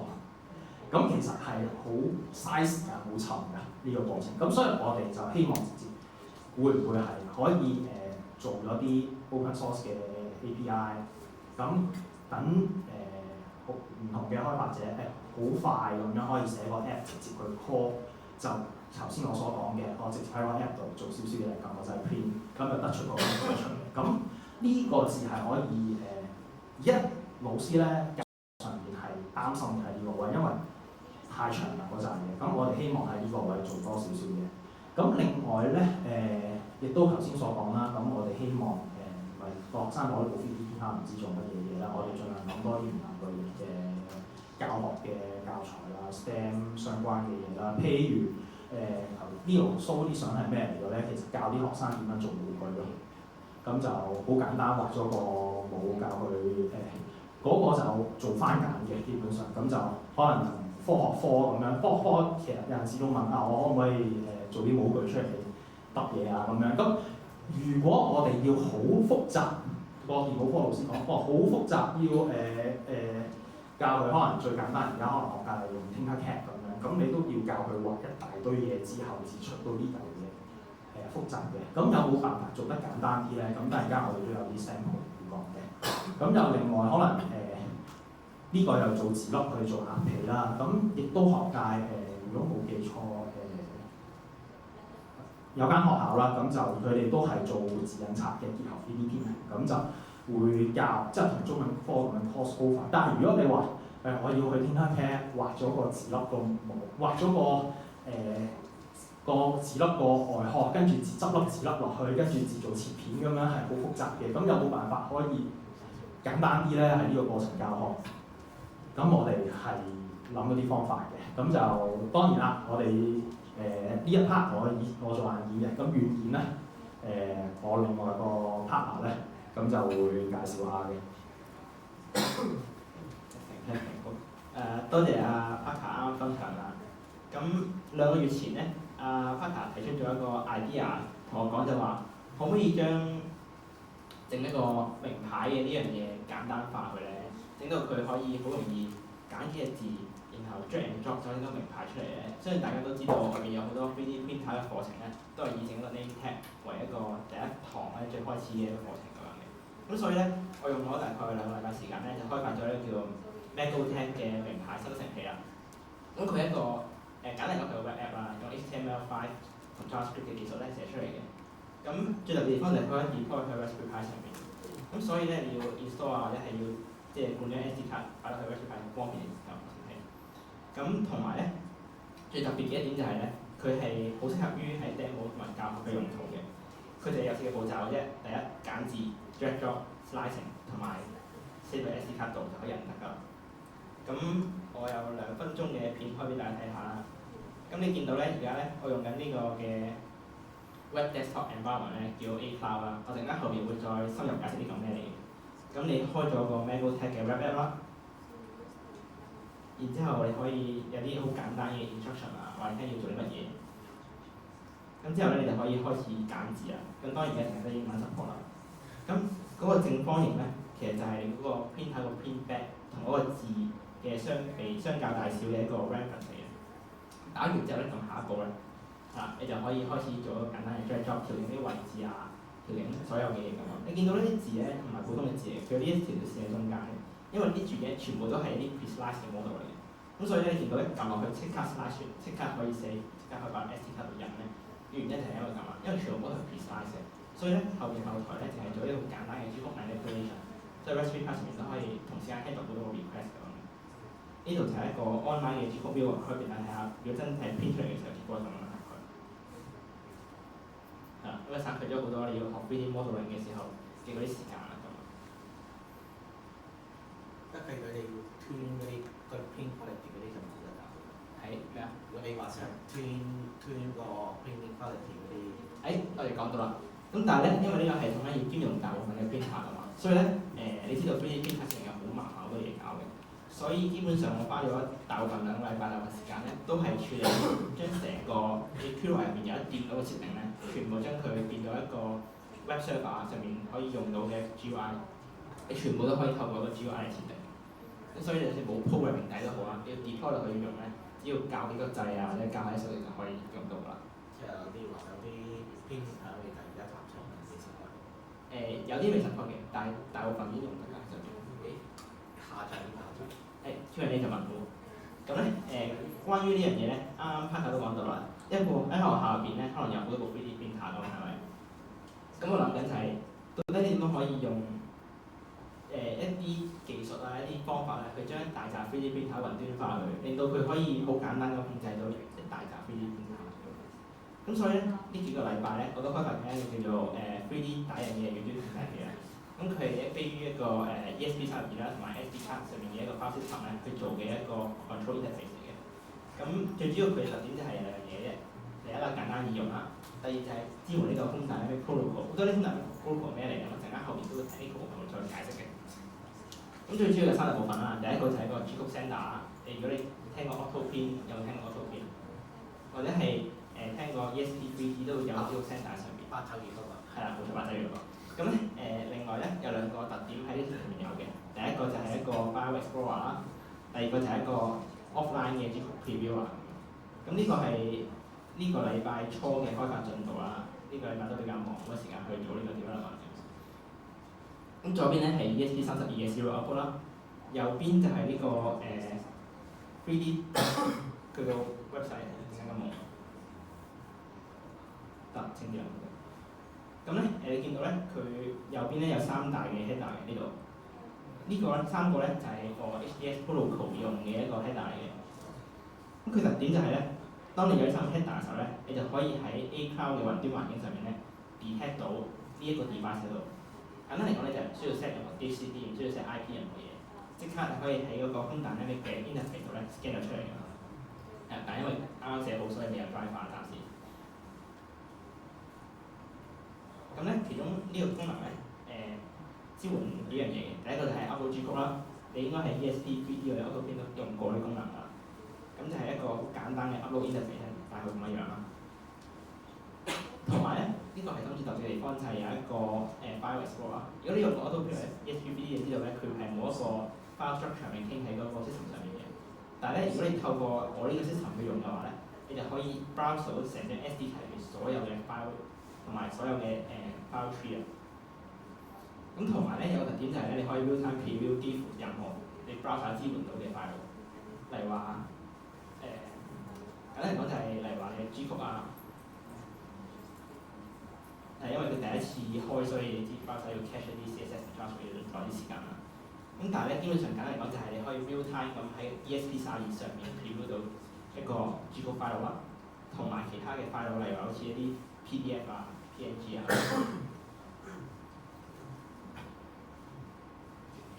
呢都可以喺 ESP32上面 preview 到。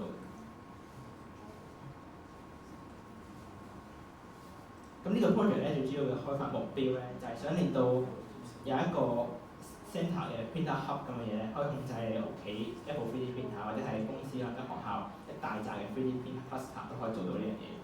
同埋我預計就可以優先支援埋啲 firmware 啦，因為 Tiny Boy 都係基於埋啲 firmware，咁配合大家 open source 嘅 project 㗎嘛。咁係啦，如果大家有興趣都可以一齊去 develop 呢個 project 啦，因為都幾需要人手嘅 project 暫時。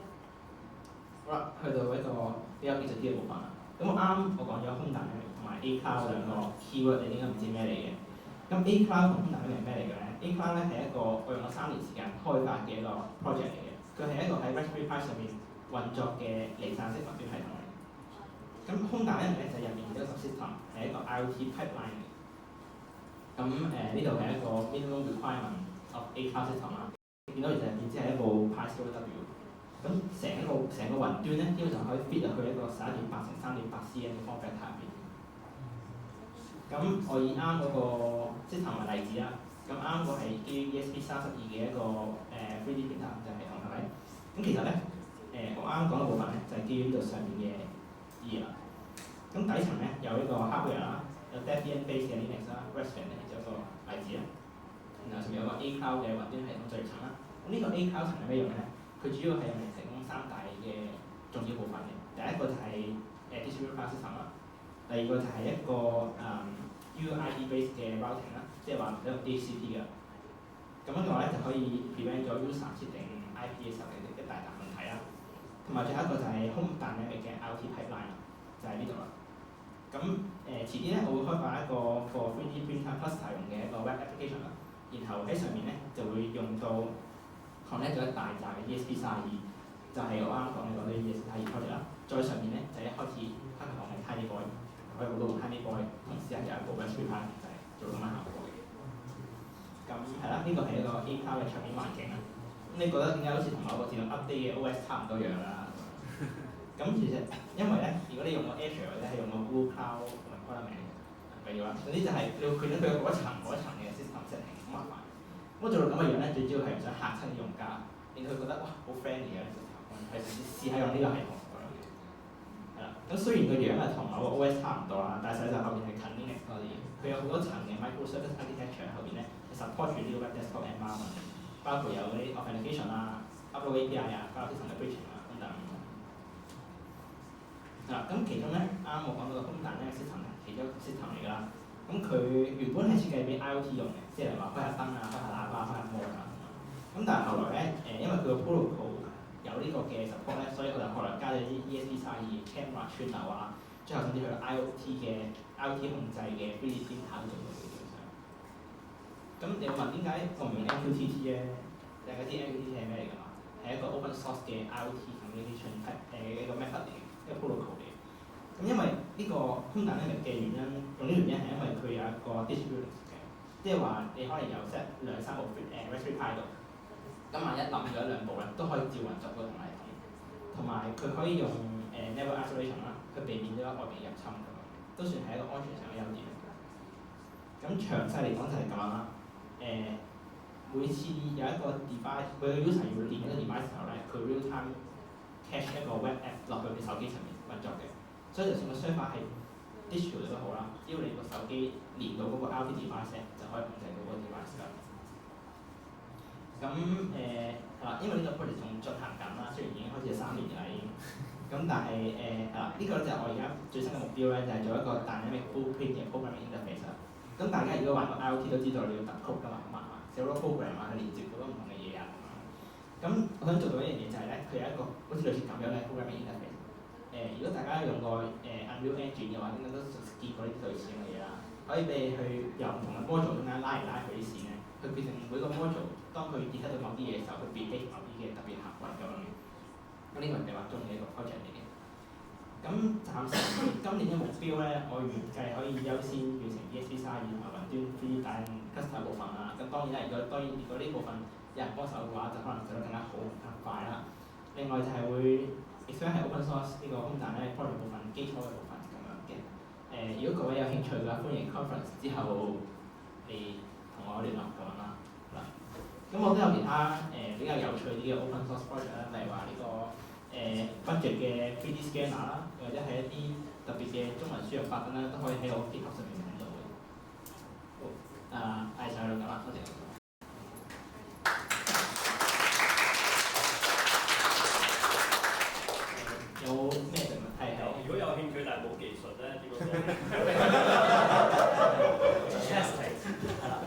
知佢講係需要啲咩人。我哋都揾緊呢個 beta tester 嘅。唔係俾意見咯，真係你哋用起上嚟有啲咩意見，或者你諗到呢個雲端可以點樣去用嘅，俾意見都係歡迎。係。我想了解下空大 Dynamic 點解唔怕俾唔熟悉嘅人掂到部機咧？係因為空大 Dynamic 咧有個特點就係咧，你留意翻我啱啱嗰個 HKOSCon 上面咧，你見到呢度咧有張特別突出嚟嘅 RT3070網卡嘅，WiFi網卡。咁點解做呢樣嘢咧？因為咧你有兩張網卡。一個咧就係寫 A.P. 出嚟，一個係收 WiFi，簡單嚟講係咁樣啦。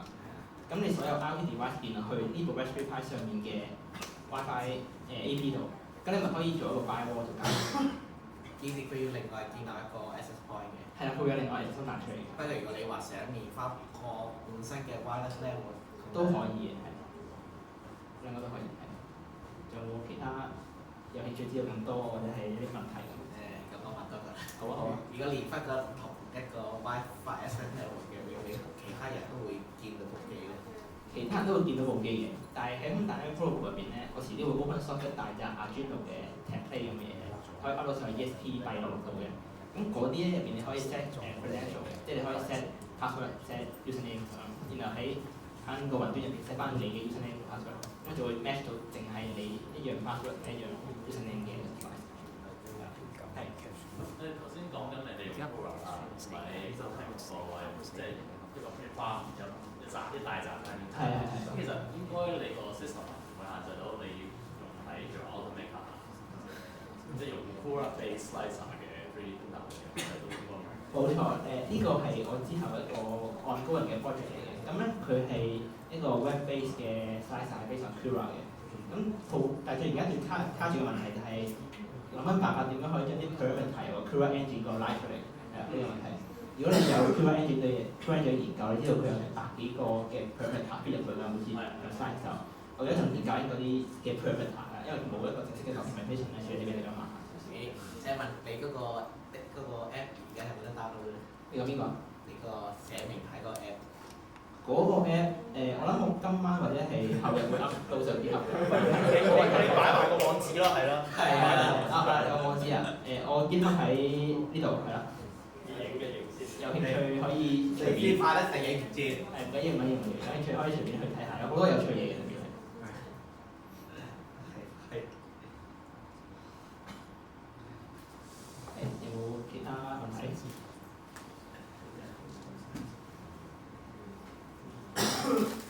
有問題但係唔敢問都唔緊要嘅，陣間可以出嚟同我傾偈都冇問題㗎。係咪再俾一次掌聲我哋嘅 speaker？